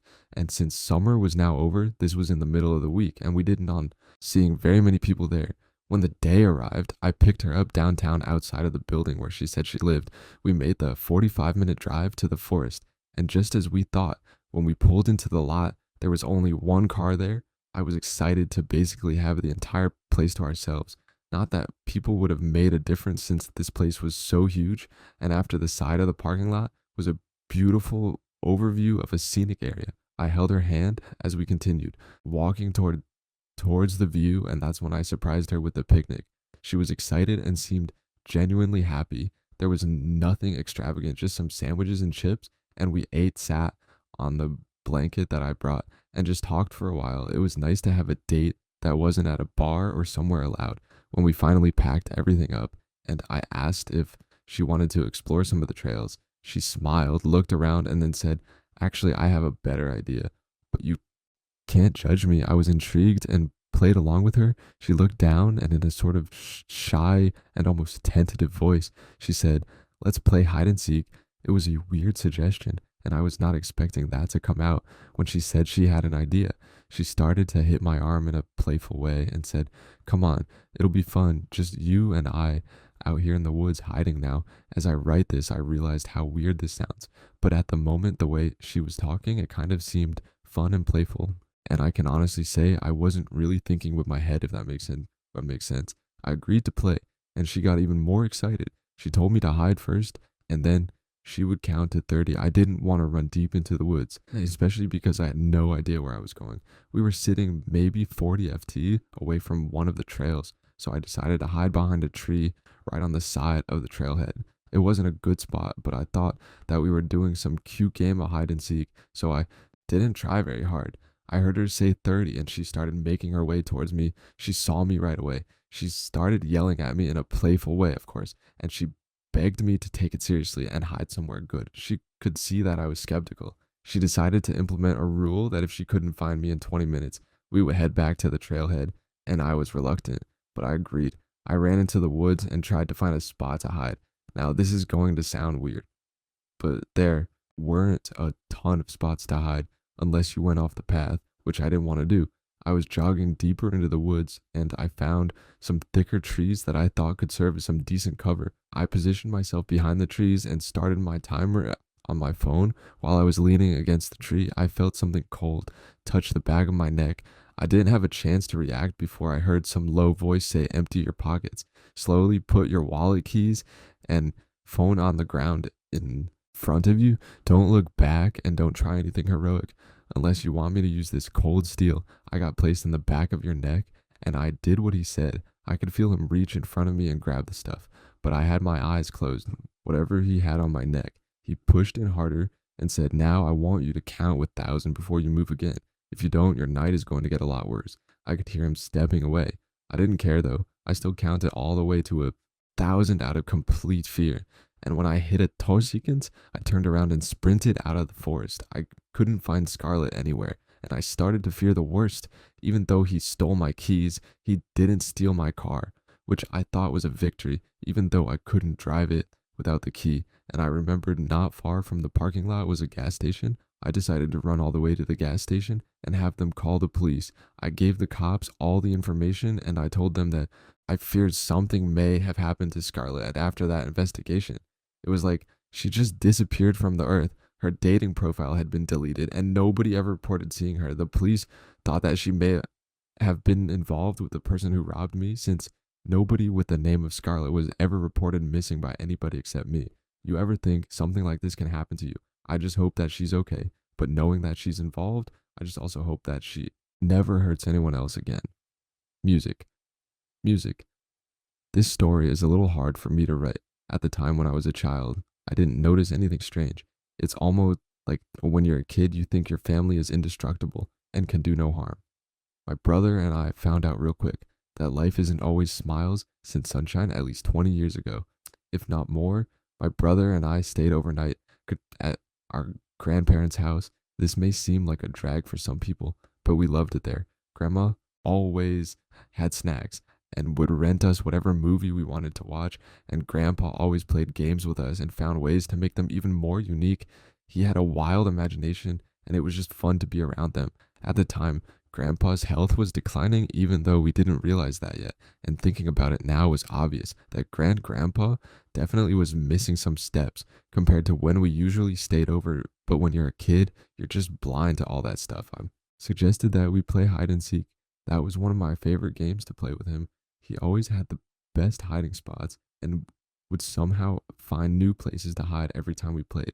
My brother was excited and we both begged my grandpa to play. He was a little dismissive at first, but eventually he was all smiles and agreed to play with us. We played a few rounds, and it was like continuous laughter when it was Grandpa's turn to hide. We were pumped. We knew that it was going to be a challenge, and it always felt like such an accomplishment.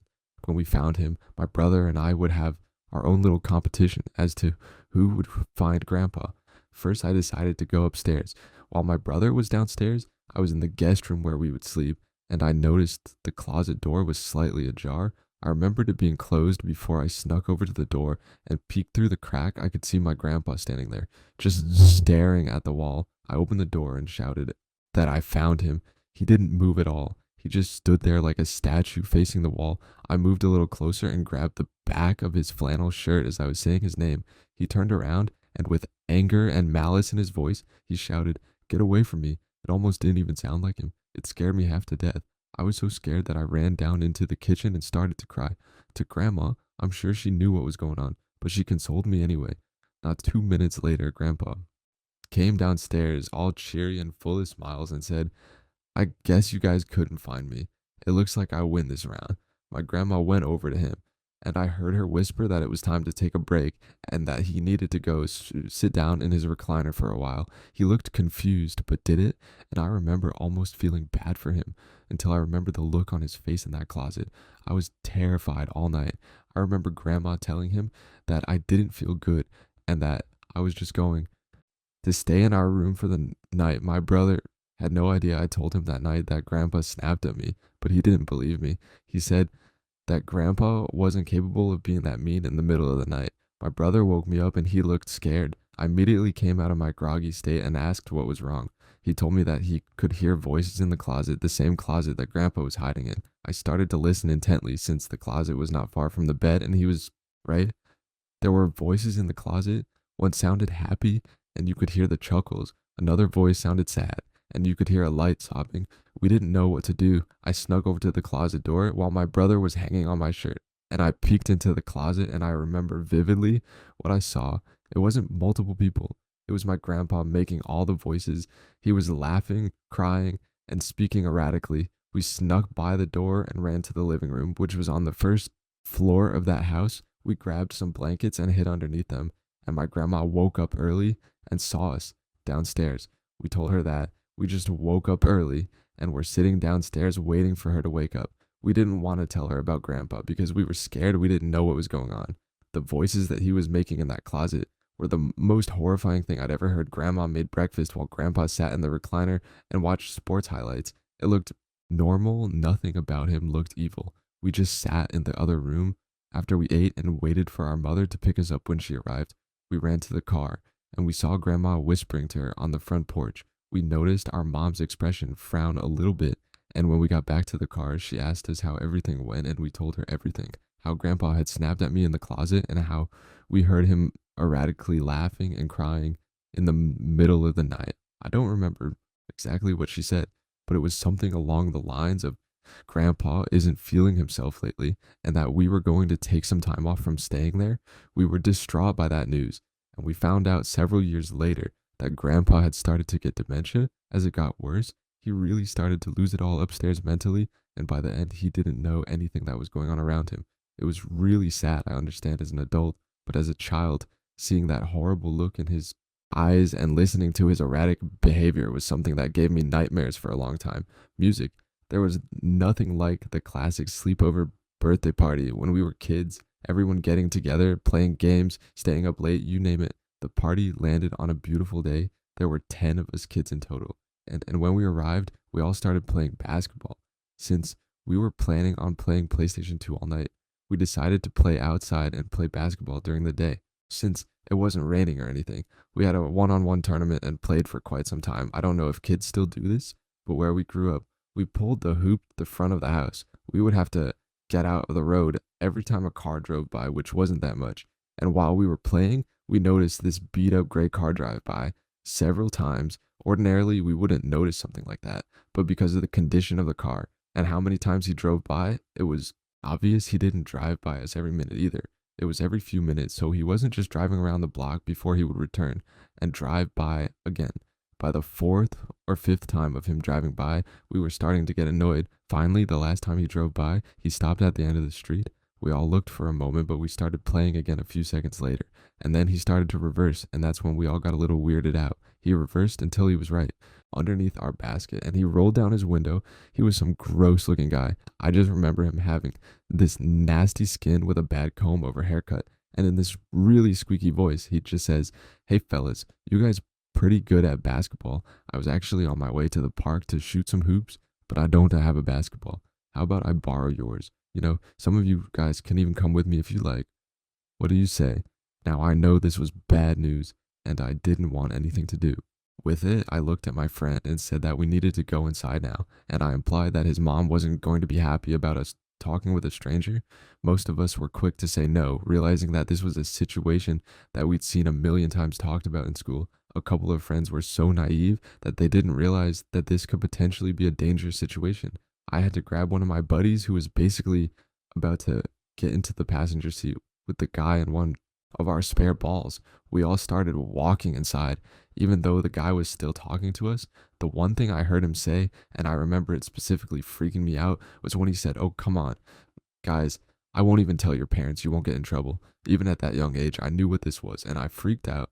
We shut the front door, and I looked out the window.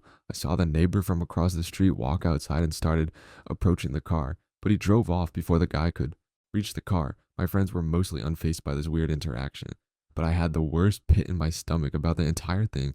Close to dusk, my friends wanted to play hide and seek outside. I voted against the idea just because I didn't know if that sketchy guy was still lurking around, but I was outvoted.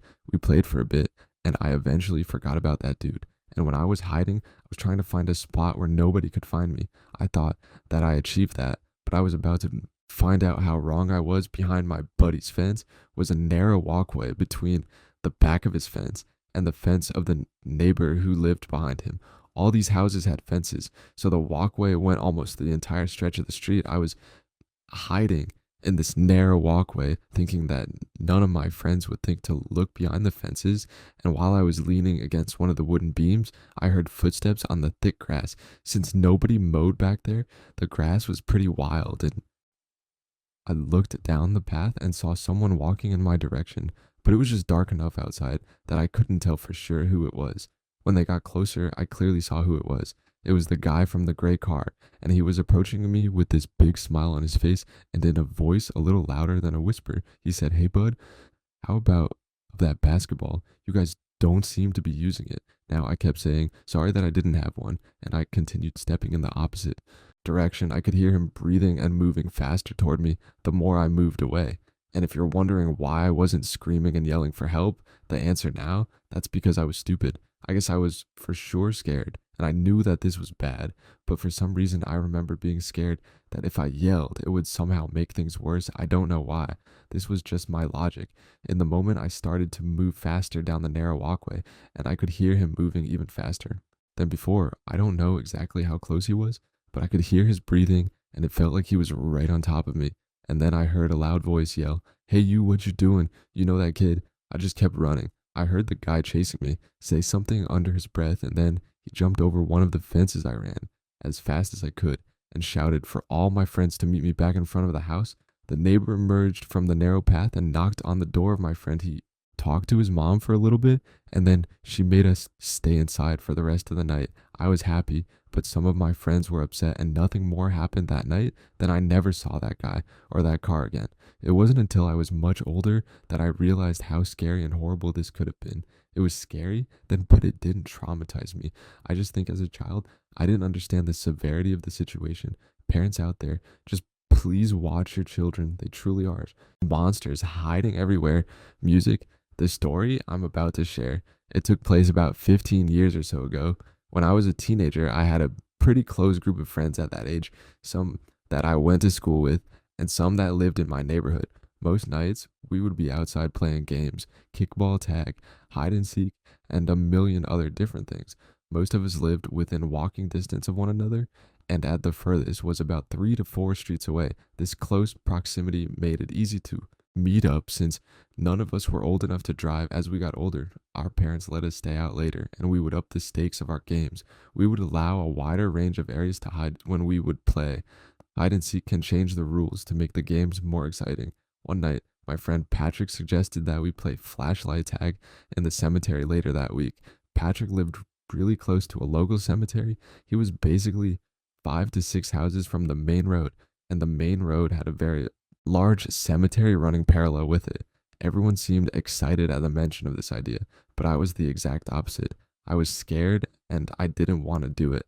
I obviously couldn't say or show that I was scared and didn't want to do it, so I agreed. I obviously couldn't say or show that I was scared and didn't want to do it, so I agreed. We decided that we were going to head to the cemetery at about 6:30 to 7 at night, that the secondary gate would still be accessible and we could walk around and find a good spot to play before it got too dark. We all agreed that everyone had to dress in all black and you could have 2 flashlights just in case one stopped working. It was up to you if you wanted to have it on or off. If you had it on, obviously you'd be more likely to get caught, but you also probably wouldn't be as scared.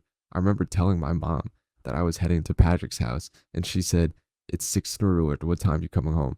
I told her I wasn't sure, and she said that if it was after 8, I needed to call her, and she'd have my dad come pick me up. She didn't want me walking.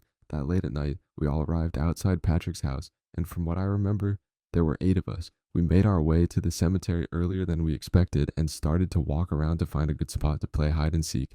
The cemetery was large, and we wanted to put strict parameters on where we could hide. We found a decent sized area pretty close to the exit set, the rules, and started to play even though it wasn't quite dark. yet most of my anxiety had washed away since we were playing. Before it had gotten really dark, I thought that maybe we could get a few games in and then just get out of there. However, before I knew it, we had only made it through one game and it was already dark. I was hoping that as we grouped up that we would just agree to leave, but that wasn't the case. My friends started grabbing their flashlights and we asked if anyone wanted to volunteer to be the seeker first. Before anyone else could say anything, Joey, my friend, jumped up and said to me, we went over the rules again and said, if you were caught in the light of the flashlight, you were out and you had to meet up at the large tree that we were all talking in front of. Joey was only going to count to 50 so that people couldn't get too far away from the meeting area. Joey started counting and we all ran away, turning our flashlights out and finding a good place to hide. I didn't go very far. I found a large headstone next to a smaller tree and hid behind that. I was hoping that since I was closer, I would get caught and then be able to go back to the tree where hopefully other people would be sooner. Rather than later, I could see Joey. He had his flashlight on and was walking in the opposite direction. I sat in silence. I could hear the wind blowing against the tree directly to my right. I thought that I'd heard something, and then I jumped a scream from another direction. Joey had found someone, and they were heading back to the tree with the flashlight on. I figured I would take this opportunity to move slowly and get a little bit closer to the main tree. I started slowly moving with my flashlight off, then saw another person dressed in all black, hunched behind another headstone. From what I can remember, I would say that they were about 50 ft in front of me, but again, it was pretty dark, so they could have been closer. I started making my way towards them, thinking we could hide together, but as I got closer, there was a terrible smell. It smelled acidic, but I couldn't put my finger on what it was. I turned my flashlight on and saw that it wasn't one of my friends crouched behind the tombstone, but it was an elderly man dressed in black with a hood over his head. He looked directly into my flashlight and said, "Would you be a good boy and help me?" I froze for what felt like minutes, but was probably more realistically a few seconds. I couldn't say anything, even though I tried to mutter out a few words. And as I came to the realization that I needed to move, the man screeched out a blood-curdling "help me." I started running and flailing my flashlight, shouting. I think I was trying to say game over, but in all honesty, it was probably just gibberish. I saw a bunch of flashlights turn on and move quickly in my direction. The old man was not only still screaming, but was following behind me. And once the others saw what was happening, that it wasn't one of us joking, there was a rush to the exit. It seems like it should have been a memorable series of events. The only thing that sticks out in my head is the screams of "help me." Everyone was either too shocked or scared to say anything. And as we made it out of the cemetery, we continued to run towards Patrick's house. We got to the end of Patrick Street, about 5 houses away from his, but from the end of the street, you could still see the cemetery. Luckily, the man hadn't followed us. It looked like he abruptly stopped at the cemetery exit, and he was now just standing there at the gate. Then he began slowly walking backward into the cemetery until eventually we couldn't see him anymore. In the darkness, we went back to Patrick's house and stood in his backyard, trying to process what had just happened. And to be honest, I don't remember much conversation. I think after a few minutes, people started heading home.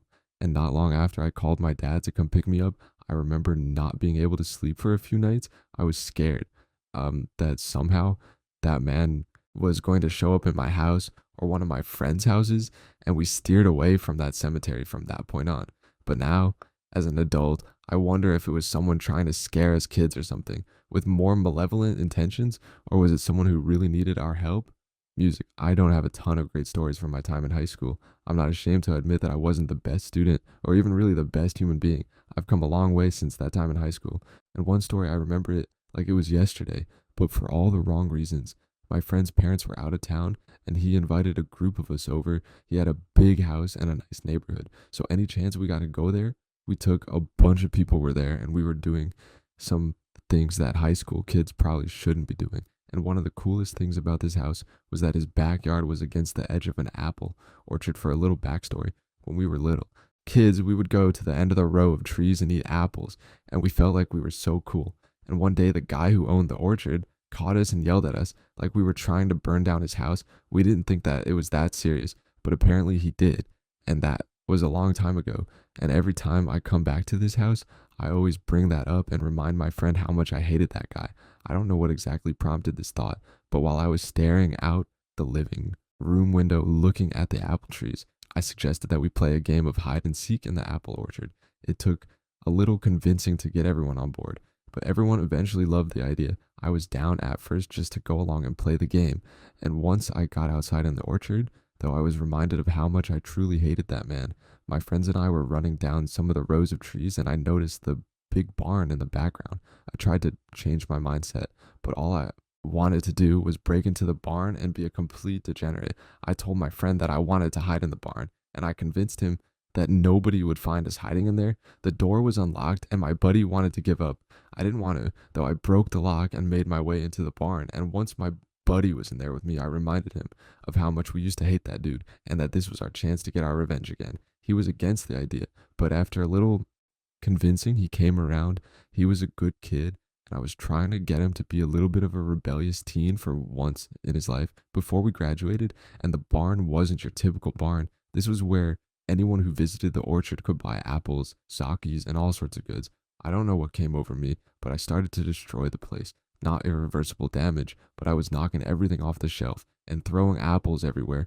I even took a few bottles of sauce that they made. I do remember being admittedly freaked out only because I was technically breaking the law, and I started thinking about what would happen if I got in trouble. We were clearly trespassing, and now we were breaking and entering it and destroying his property. On top of all of that, I couldn't get the image of being arrested out of my head, and that's when I heard the door kick open. We looked over and saw the owner of the orchard standing there with a large rifle in his hand. We both hid behind a shelf and hoped that he didn't see us.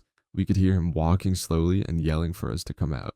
His voice sounded the same as it did all those years ago. If he was that mad at a couple of kids for taking apples, what's he going to do to us for trashing his barn?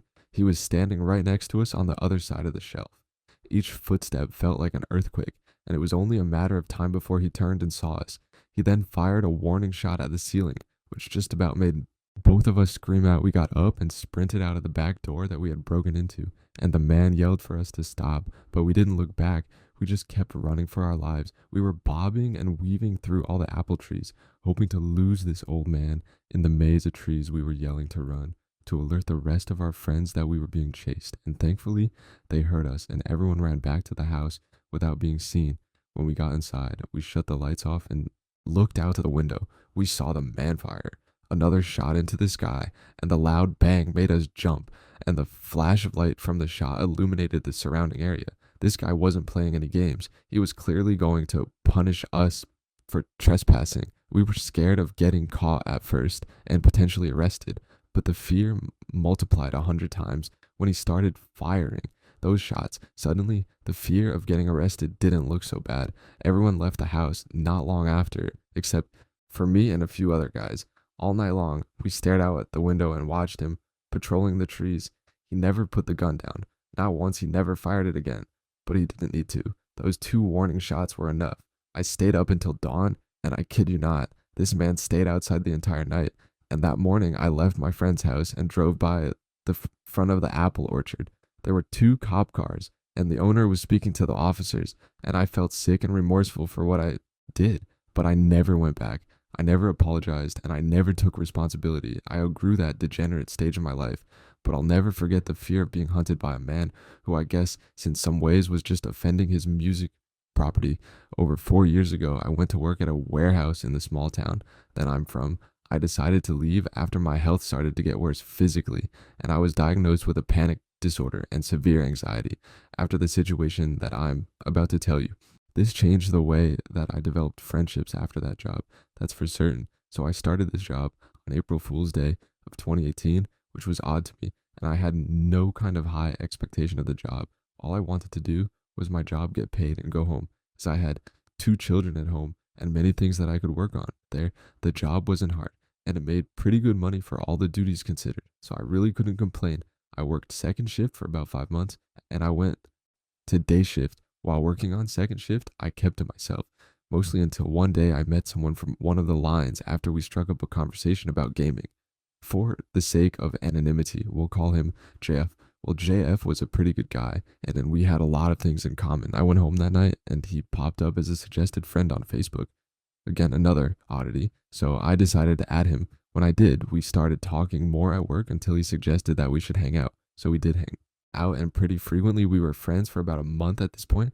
And one day he decided that he was going to introduce me to his partner. She seemed decent. At first super nice, didn't seem to be a judgmental type. So I was cool with her from then on. I would hang out with them when my kids were spending time with my mother. One time, we were talking at a restaurant and he started to vent to me, dude. She's terrible sometimes. Like the other day, I forgot to take the trash out and she'd threatened to stab me if I didn't. I've never been in a relationship where someone's actually threatened me, but she's got good intentions. You know, when he said that to me, I was concerned, but of course, we've only been friends for about a month. So I thought that maybe he was just being sort of morbid, probably joking, and I sort of chuckled at him. He gave me a pretty serious look and said, I'm not joking. She really did. And that specifically concerned me now. Fast forward about 8 months, they're still together and we all hang out pretty regularly, forgetting the things that he told me then. And one day we were all talking and he seemed a little off that day. So I asked him what was wrong in front of her. He flashed a smirk and said nothing. Dude, I'm just a little tired. He didn't have his eyes on me though. He had them on her. When I asked when we went to work the next day, I asked him again and he responded, "Do you promise to keep this between us?" Of course, I agreed. He said that he was breaking up with her and she went a little crazy. He said that she grabbed her gun and pointed it at him and said, "If I can't have you, then no one will." He said that he diffused the situation as trying to look for a way out, not really knowing what to say. I just said, "You'll figure it out, man. If you need somewhere to go, then you can come stay with me until you get her out of the house." Fast forward to another year. He finally decided to leave her. When he did, she flipped out again. This time he told her over text. She said that she was going to find him and kill him. And he was actually out at work that day with a vacation day. He sent me a text that said, "Hey, let me know if she comes over to work looking for me, okay?" And that struck me as odd because I had no idea of the situation that was unfolding. She actually did come to our job and she asked me where he was. And I said, "I have no idea. I thought he was with you guys. You went out of town or something." All she did was roll up her window and drive off. I called him and told him that she came by and he called the police about it. They had found her up the road with a loaded gun in the car. 2 months later, he decided to talk to her again. And when he did, he had something to tell me. When he called me, he asked if I had seen her around, and I said I hadn't, and he says I would take some vacation days. If I were you, dumbfounded, I asked him why, and he said to me because she's out of jail and her cousins are in town trying to find the people that she has personal vendettas with. You're one of them. At that point, I was terrified. I grabbed my kids and went out of town, took 2 weeks off of work. Come to find out that the next day, her and her cousins went to the next town over and shot 3 people in an apartment and killed them. I got the news about it the day after it happened. The reason why he knew that they were coming after me is because they made a Facebook Messenger group that he was included in and sent a list of names. Everyone regarded it as spam and decided to disregard the message, but he knew what it was. 3 of the names on that list were the people that they shot. The 4th name on that list was mine after they found the evidence, and he decided to go public about the group and screenshots that he had. They were all charged with first-degree murder. From then on, I was very careful about who I would stick my neck out for, because even though he knew the context of that list and her intentions, he decided to not inform anyone else of what was going on. Music. When I was 16, my girlfriend and I, yes, female and female relationship, but we weren't really doing anything at the time.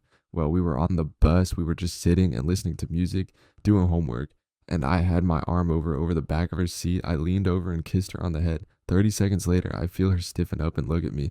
I look at her, and she mouthed the words, "Someone is touching me." I whip around, and this disgusting old man is stroking the back of her neck.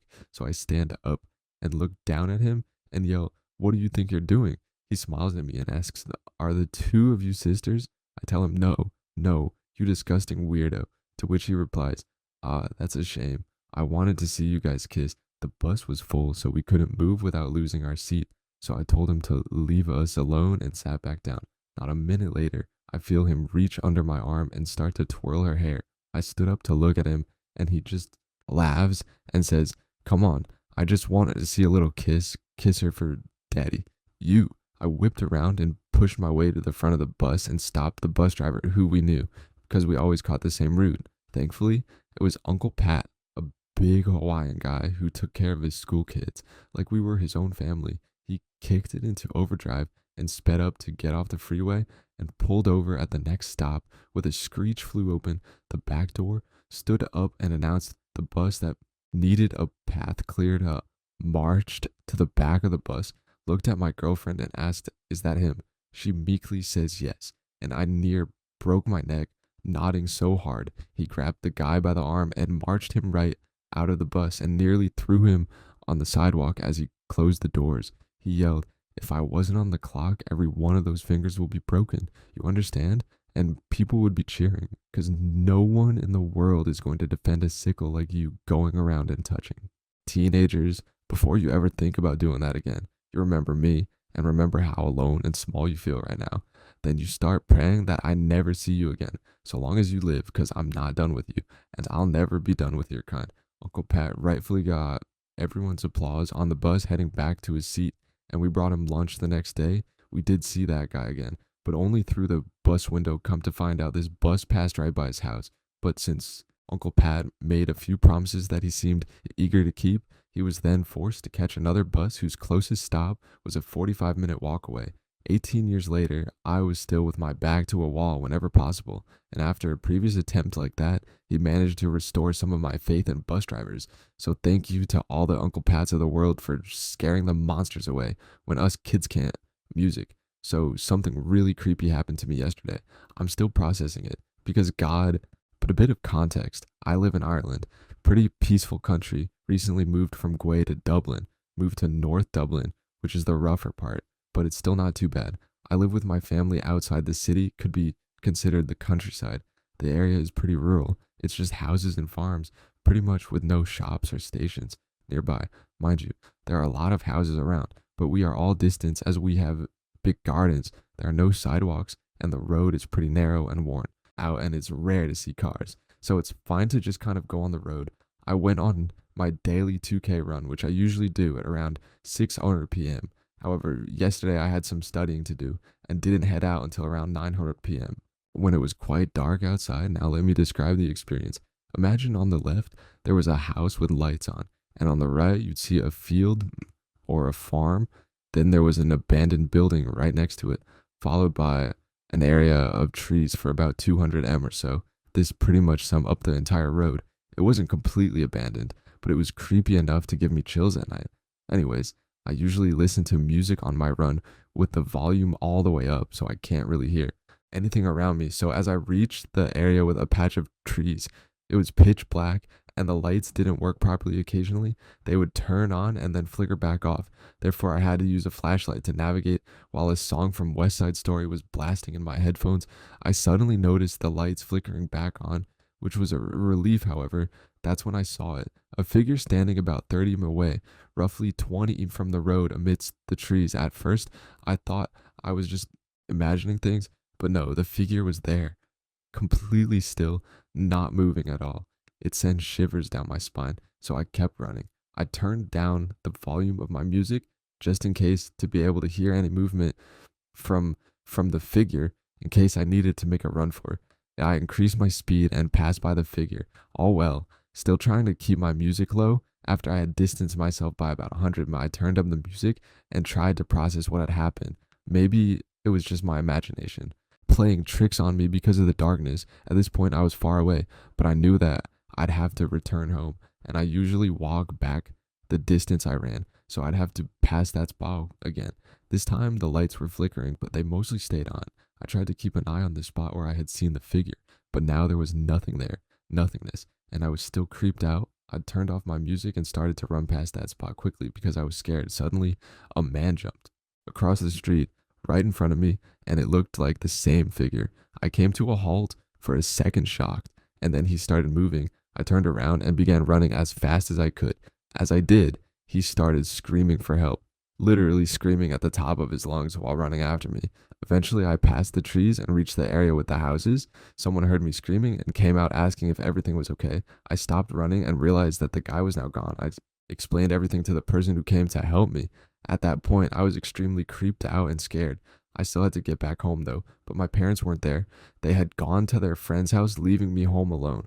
I asked the stranger for a lift because I was not going back to that area again.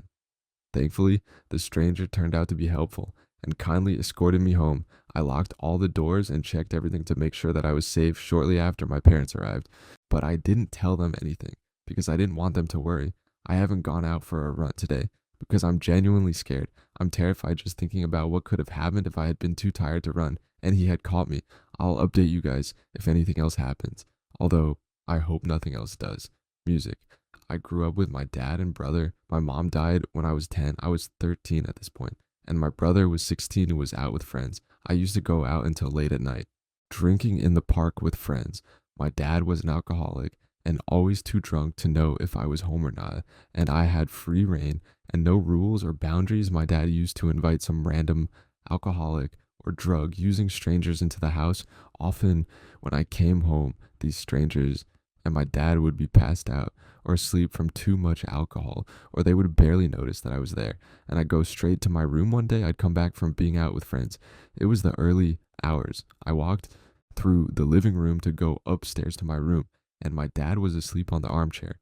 The guy he'd brought back was around mid 50s. I didn't recognize him. He looked at me, and something was off about him. He smiled and stared and tried to start a conversation with me, but I was keen to get to my bedroom. I went downstairs and got my PJs on for bed, and then dashed to use the bathroom. As I was walking to the bathroom, he said to me, "You look nice in those pajamas." And he was smiling at me and creeping me out. I went back to my room instead of using the bathroom, and I shut the door behind me. I had a lock on my bedroom door, and I used that. He was then trying to open my bedroom door, and I was so scared because I knew something was off and that he had bad intentions. I dragged my bed across my room to block the door just in case he barged in and tried to break the lock. He's knocking on the door. I'm just trying to say hello. Don't be so rude.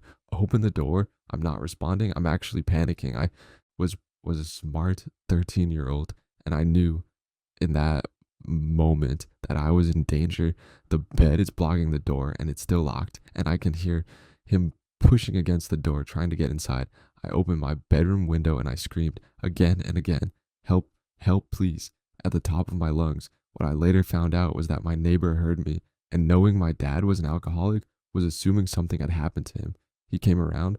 It must have seemed that my dad was asleep. He comes up to my room and he's knocking to get in. I can hear his voice, a voice of safety.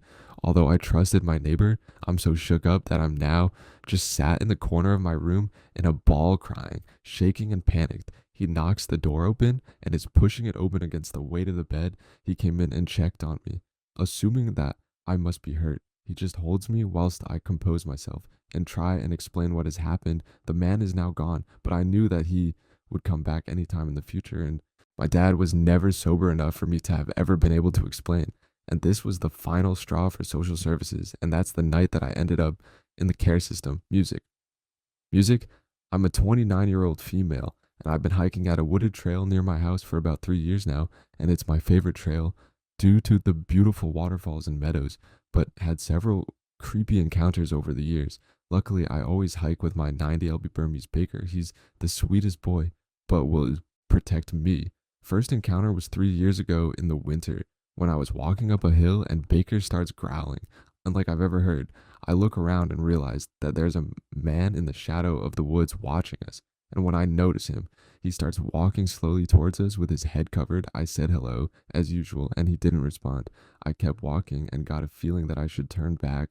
When I did, I realized that he had turned around on the trail, middle of a hill, so not a common turnaround point. But once he saw me, he walked into the woods and stared out at the valley, hugging a tree. Nothing too crazy, but it just felt very off. Around the same time, a year later, Baker and I were walking on the same trail, and again, Baker starts growling. He's usually very excited to meet anyone and anything.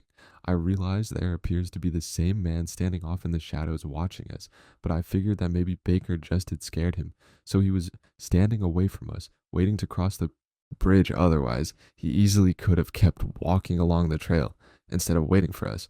We crossed the bridge and kept walking. I again got a feeling that I should turn around. When I do, I realized he's behind us, so I had no reason to be waiting for us to cross the bridge. I sit down with Baker by my side and pull out my phone while making it clear that I've seen him, not staring, just glancing in his direction.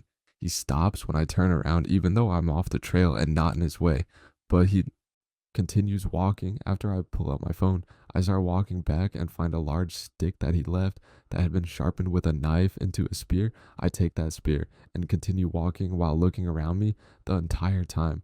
I know now that I should have reported it at this point, but I just convinced myself that I was being paranoid.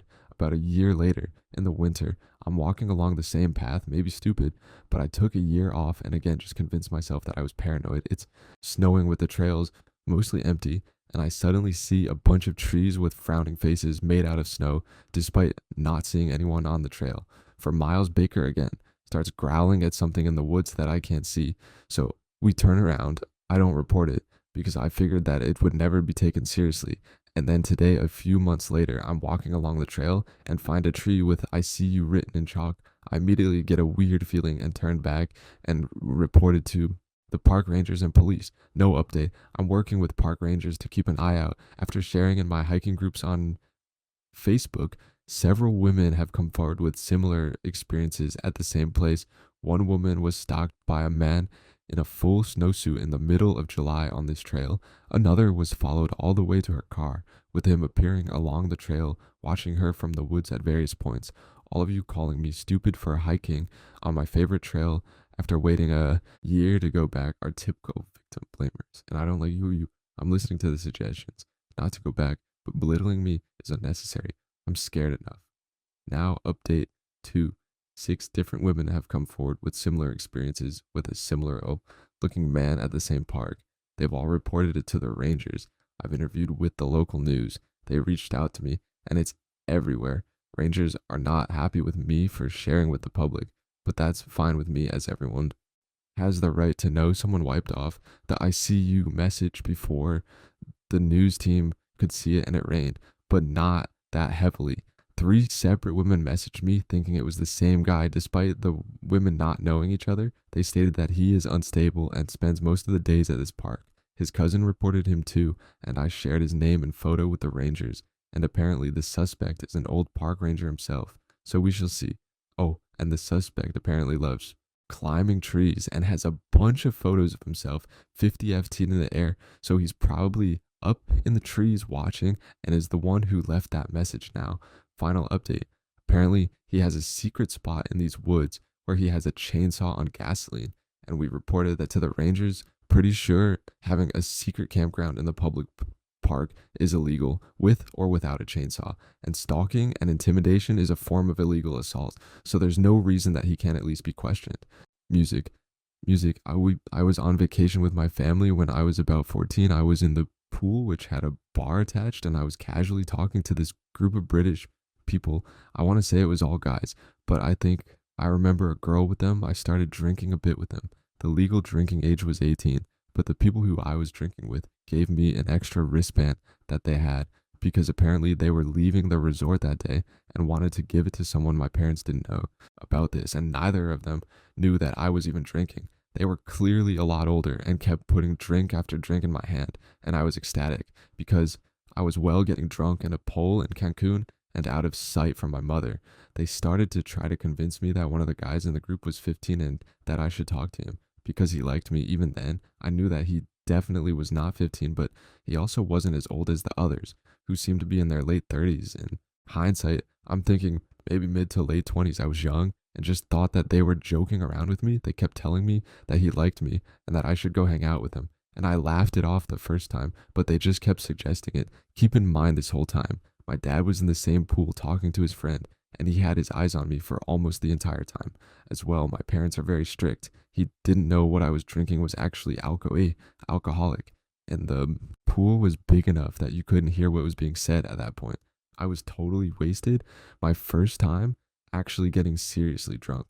I don't even remember leaving the pool with this guy trying to tell me that he was 15, but apparently my stupid self did, because I remember thinking that he was cute. The resort is huge, and I don't know how. I don't remember walking through the whole thing and not remembering it. I wonder what we spoke about. The next thing I remember is walking and approaching a bus stop that was a 10-minute walk from the resort. I know it was 10 minutes because my family and I often went to the bus stop to explore Cancun. He told me I had a nice body and asked me if I've ever been intimate with anyone. I just started laughing, and he sat on the bus bench and pulled me onto his lap. At this point, my world is spinning, so I don't protest, even though I remember thinking that I wanted to be back at the pool. It was then that something beautiful happened. I threw up all over him. Remember, I'm on his lap at this point, so was like right in the middle of his face and on his chest and kept throwing up like the exorcist level projectile vomiting. He was extremely grossed out, and I don't remember what was said, but we ended up walking back to the resort, and I never saw him again. I remember feeling so embarrassed, which is ridiculous in hindsight. I wobbled back to the pool area covered in throw up, where my mom had called the police, and her and my dad were freaking out. My mom's piercing voice sobered me up pretty quick because I remember those parts a lot clearer, even though they're still hazy. They saw how drunk I was and demanded to know what had happened. So I told them, and then they got furious. My mom was adamant on finding that guy or his friends who had all disappeared from the pool. I didn't really see what the big deal was back then and why she wanted to find. To this day, I think about what would have happened if I hadn't thrown up like that and actually left with him. I was 52 and 14 years old, and he was at least a foot taller than me, and definitely not a minor. I remember when he was close to me with no one around, and even in my extremely drunk state, I started to get a bit nervous. My parents took me back to our hotel room, and I spent hours in the bathtub just throwing up. My mom was furious, like completely livid. I wasn't too surprised at that because she yelled at me over trivial things all the time. And so was my dad, which surprised me because he was always so easygoing and honestly probably would have been a bit amused at me being drunk, throwing up, not in a cruel way, but because I was learning a lesson about alcohol that we all eventually do. He actually straight up told me that at some point before this whole vacation. But now I know that his anger wasn't directed towards me. He was cursing about the guy. I was still throwing up in the bathtub, and they both went into the kitchen area to talk away from me. But I could vaguely hear my dad cursing terribly while speaking to my mom in our native language, and I was actually scared. I couldn't quite focus on his voice because I was legitimately drifting in and out of consciousness at this point. But I remember getting less scared and more just sad because I felt like I had disappointed him. He never got mad like that towards me. But then again, I realized later that he wasn't angry at me and he wasn't angry at the drinking. He was just angry at that scumbag. I remember wondering why they were making such a big deal. It was a few years later that I understood later on that day because this all happened at like 2 in the afternoon. So I was at least cognizant by dinner time. I expected my mom to blow up at me over dinner when I was sober, as she usually does. That woman's like a live fuse. But they were both kind of just quiet and staring at me and didn't leave my side. I can't imagine what they were going through knowing about the danger that I had been in hours before staring at me like it was a miracle that I was there. I was young and stupid, but I would like to give my deep thanks and gratitude to beer for constantly annoying my stomach to the point of projectile vomiting. Music. This took place back around the fall of 2020. Around late October one night, three of my friends, Nate, Charles, and Jordan, and I decided to meet up at a local park at around midnight, just located within my friend Jordan's neighborhood, to have one of our relentless hotboxing smoke sessions, since this was our senior year of high school. And with the pandemic and political animosity going on at the time, like many other kids, we were basically stuck at home for the most part, attending online classes and barely getting out of our houses since most public places were closed. Because of this, we all ended up smoking weed to kill time and basically have a little bit of fun. So having these hotbox sessions wasn't anything new to us since we've been smoking since August of that same year. I recently stopped smoking altogether due to unrelated issues, but I digress. About an hour after our smoke session, the four of us reluctantly agreed to start driving out of the park and around town for a while, with my friend Jordan being the driver, Nate in the front passenger seat with Charles, and I in the back. Stupid, I know. 20 minutes into our drive, being the intoxicated idiots that we were having, the windows cracked, we decided to put on Dead Space. Ambience music's just for, giggles, as we were making our way out of a residential area and onto a two-way main road that led out into the rural parts of town. To give you an idea of the scenery we were driving through, one of those semi-rural suburban neighborhoods you'd find out in the middle of nowhere. For those of you who live in the rural South or the Midwest, you'll know what I'm talking about, since it was completely pitch black and we were practically in the middle of nowhere. Bumping creepy ambient music while approaching a dimly lit intersection, it began to give off an eerie Leo vibe that was kind of fitting for the season as we approached the intersection. My mind began to green out and race about the unknown, beyond the darkness that enshrined our surroundings. It'd be really terrifying if we came across a humanoid like the Wendigo or something, I said to myself at that point. We had reached the intersection, and since I was looking to my left, I immediately noticed a figure emerging out of the pitch black. As the figure got under the streetlight, I realized that what I was looking at was a woman in pigtails, dressed in a really classy, clean outfit with a tan blouse and high heels, instinctively sobering up. I took this as a bad sign for all the stories I've heard and just knew something was wrong, because who the hell would be out at 100 a.m. in a classy outfit out in the middle of nowhere? In a matter of seconds, my worst fear came to life as this woman began to approach the car, and I really didn't want any of us taking any chances with this woman. I started to freak out and told my buddy, Jordan, there's a woman coming at us. Turn the car now. Our friend Nate noticed a second figure dressed in all black slowly emerge from the rear end of the car, just about 15 F away, by our right side, slowly approaching. This only instilled more fear in all of us about this situation. Charles instantly caught on and what we were seeing, as this woman practically began running at us, screaming, "Hey, help me, please stop." Charles then began aggressively slapping Jordan's shoulder in a panic, shouting at my friend Jordan, "Buddy, turn, the car turned in the car." Jordan still zooted off. The weed was confused for a split second before he saw that this woman and the woman in black were mere feet from the car. In a panic, he yelled, "And bro," as he peeled the car to the right and in the opposite direction from us, where the woman and the figure, which we can see now as a man, came running from. We all sobered up a bit, being creeped out and confused as to what just happened, but laughed it off because of how intoxicated we all still were. Needless to say, we still questioned why this woman was running out of screaming and what the intentions were from the man dressed in all black behind the car. My morbid curiosity gets the better of me sometimes, and I like some theories as to what could have happened to all four of us during that music night. I have an adopted older sister who we'll call Julie. Long story short, my parents thought that they couldn't have children, so they adopted her. And a year later, they unexpectedly had me. I'd always known that Julie was adopted, and honestly, I never really thought much of it adopted or not. She's my big sis, and just as much a part of the family as I am. That being said, I knew that there was something off with her. Even from a young age, she's 10 years older than me, so I was still a kid when she was a teenager, but I think on some level, I understood that she had some real mental health problems. She would often be taken to see psychologists and therapists and other people like that when she was home. She would spend all of her time alone in her room, and she would do things like skip school, drink alcohol, and smoke weed.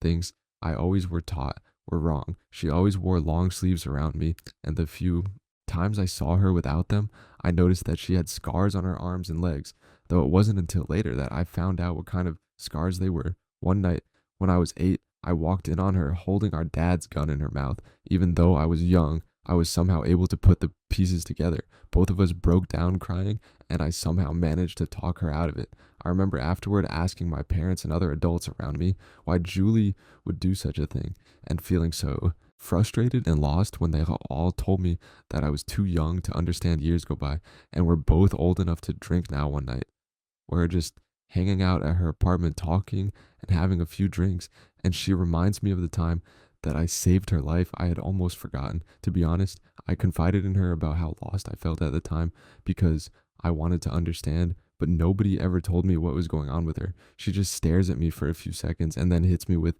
"Did nobody ever tell you what happened with my birth parents?" I was dumbfounded, to be honest. I did sometimes wonder if she remembered her birth parents or any of her life before she was adopted. She was 9 years old when she was adopted after all, but when I asked her before, she told me that she didn't remember. Before her life with us, Julie was born to a pair of drug addicts who lived out in the country. She remembers the house that she grew up being, and filthy and falling apart, having no running water and appliances that barely worked. Both of her parents were physically abusive, but her father was the worst of the two. She talked about how her father would beat her mother until she was nearly unconscious and then have his way with her while she couldn't fight back. While Julie was forced to watch, eventually her father started abusing her too often. Times he forced himself on her in bed while her mother would just watch helplessly, too high to do anything.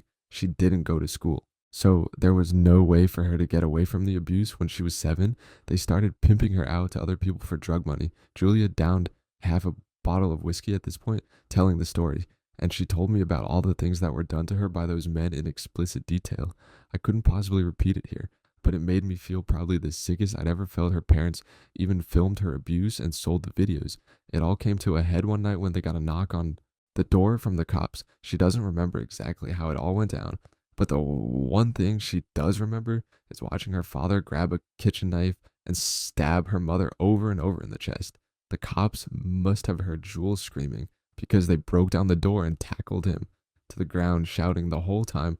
One of the cops grabbed her by the arm and took her outside.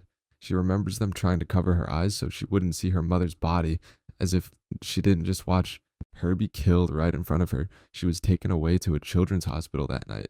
But later she found out that her mother didn't survive and her father was sentenced to life in prison, and apparently he took his own life just a few years into his sentence. By the time she finished telling her story, I threw up, partly because of the alcohol, but mostly because I was in a state of shock. I had never heard such a sickening story in my life, let alone from my own family. I had known Julie for the whole 21 years of my life, and I couldn't believe this was hidden from me the whole time. I thought could finally understand what she was going through growing up, but in reality, I had no idea. It's been a few months now since I've known the truth, and after the initial shock wore off, I have a whole new level of respect for her. Despite everything she went through, she still grew up to be the strongest, coolest person I know all the time. She stood up for me when I was being bullied in school. The time she comforted me when I was going through high school relationships. Even the times we spent just playing Smash Brothers together, they mean so much more to me now. I'm glad my parents chose to adopt her and give her a second chance at life, and I couldn't ask for a better big sister. Music.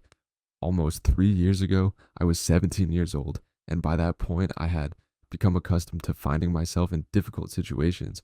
All I had was my mother, but she struggled to hold down a job for long due to her own personal issues. As I grew up, we frequently moved in and out of houses with roommates.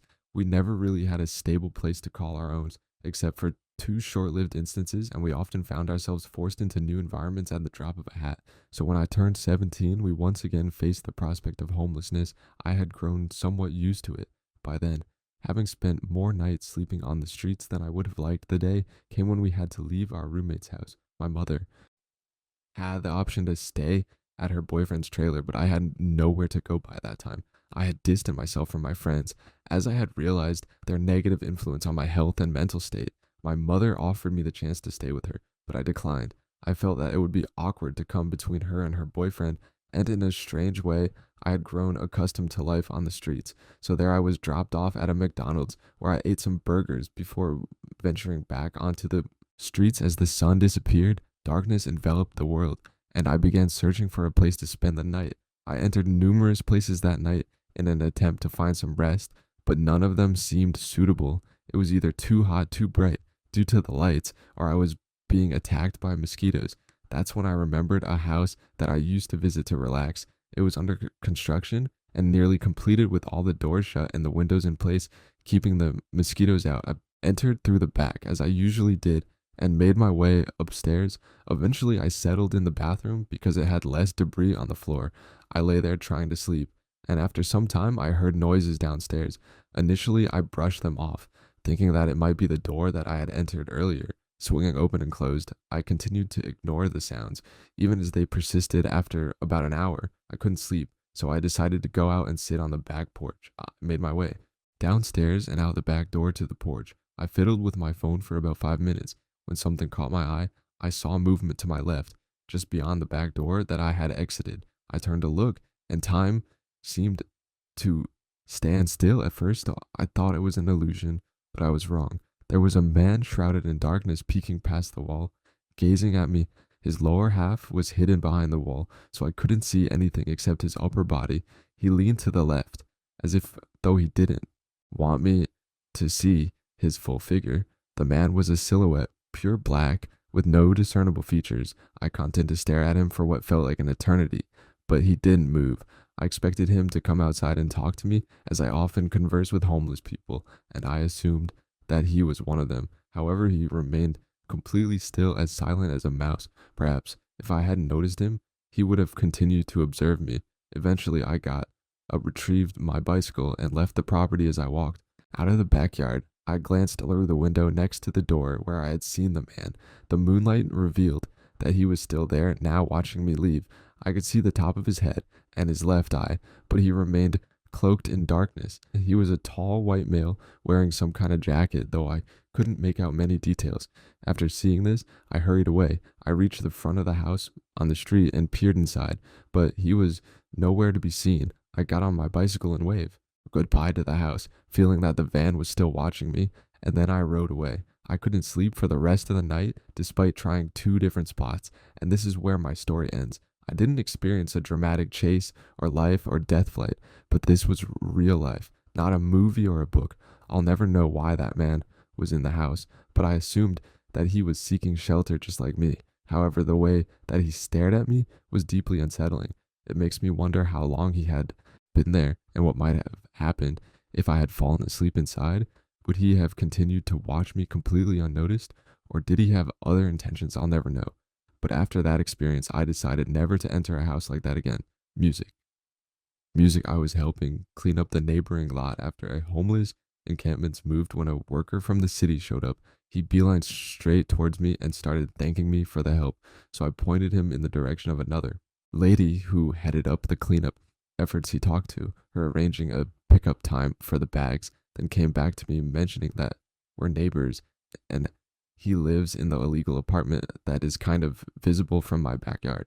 He said, yo, he's noticed me for some time. The other neighbors were listening closely and started showing him where by their house would be leaving the bags.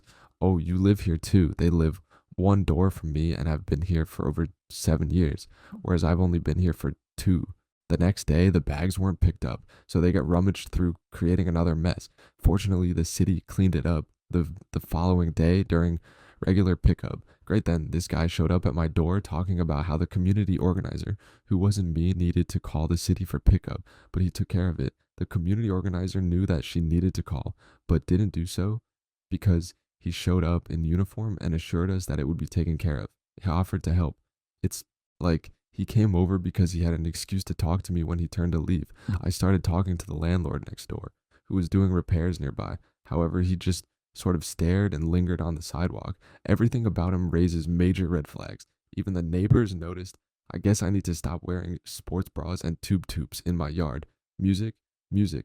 I go to Planet Fitness every other day, and I notice a worker who cleans the floors and massage chair rooms each time I go. Thought nothing of him until I was on the treadmill and he started cleaning the treadmills from the front at the bottom. I'm not sure how to describe it, but he was bending over and had a full view of my legs and crotch area, and he started 5 treadmills away from me and even cleaned a machine. While a guy was on it, he gets to me, and I'm uncomfortable with how close he was getting to my legs. It takes him longer to clean. He then cleans the machine on my left. Nobody was on it, but only the tread part, and he goes on his hands and knees and cleans the entire treadmill and takes a long time. He didn't do this to any other treadmill. I noticed that he didn't clean the treadmills that old lady and man were using in front of me. I was wearing my new yoga shorts and was excited to work out that day until this happened, and now I feel conflicted. So am I overthinking it, or is he just doing his job? Music. Music.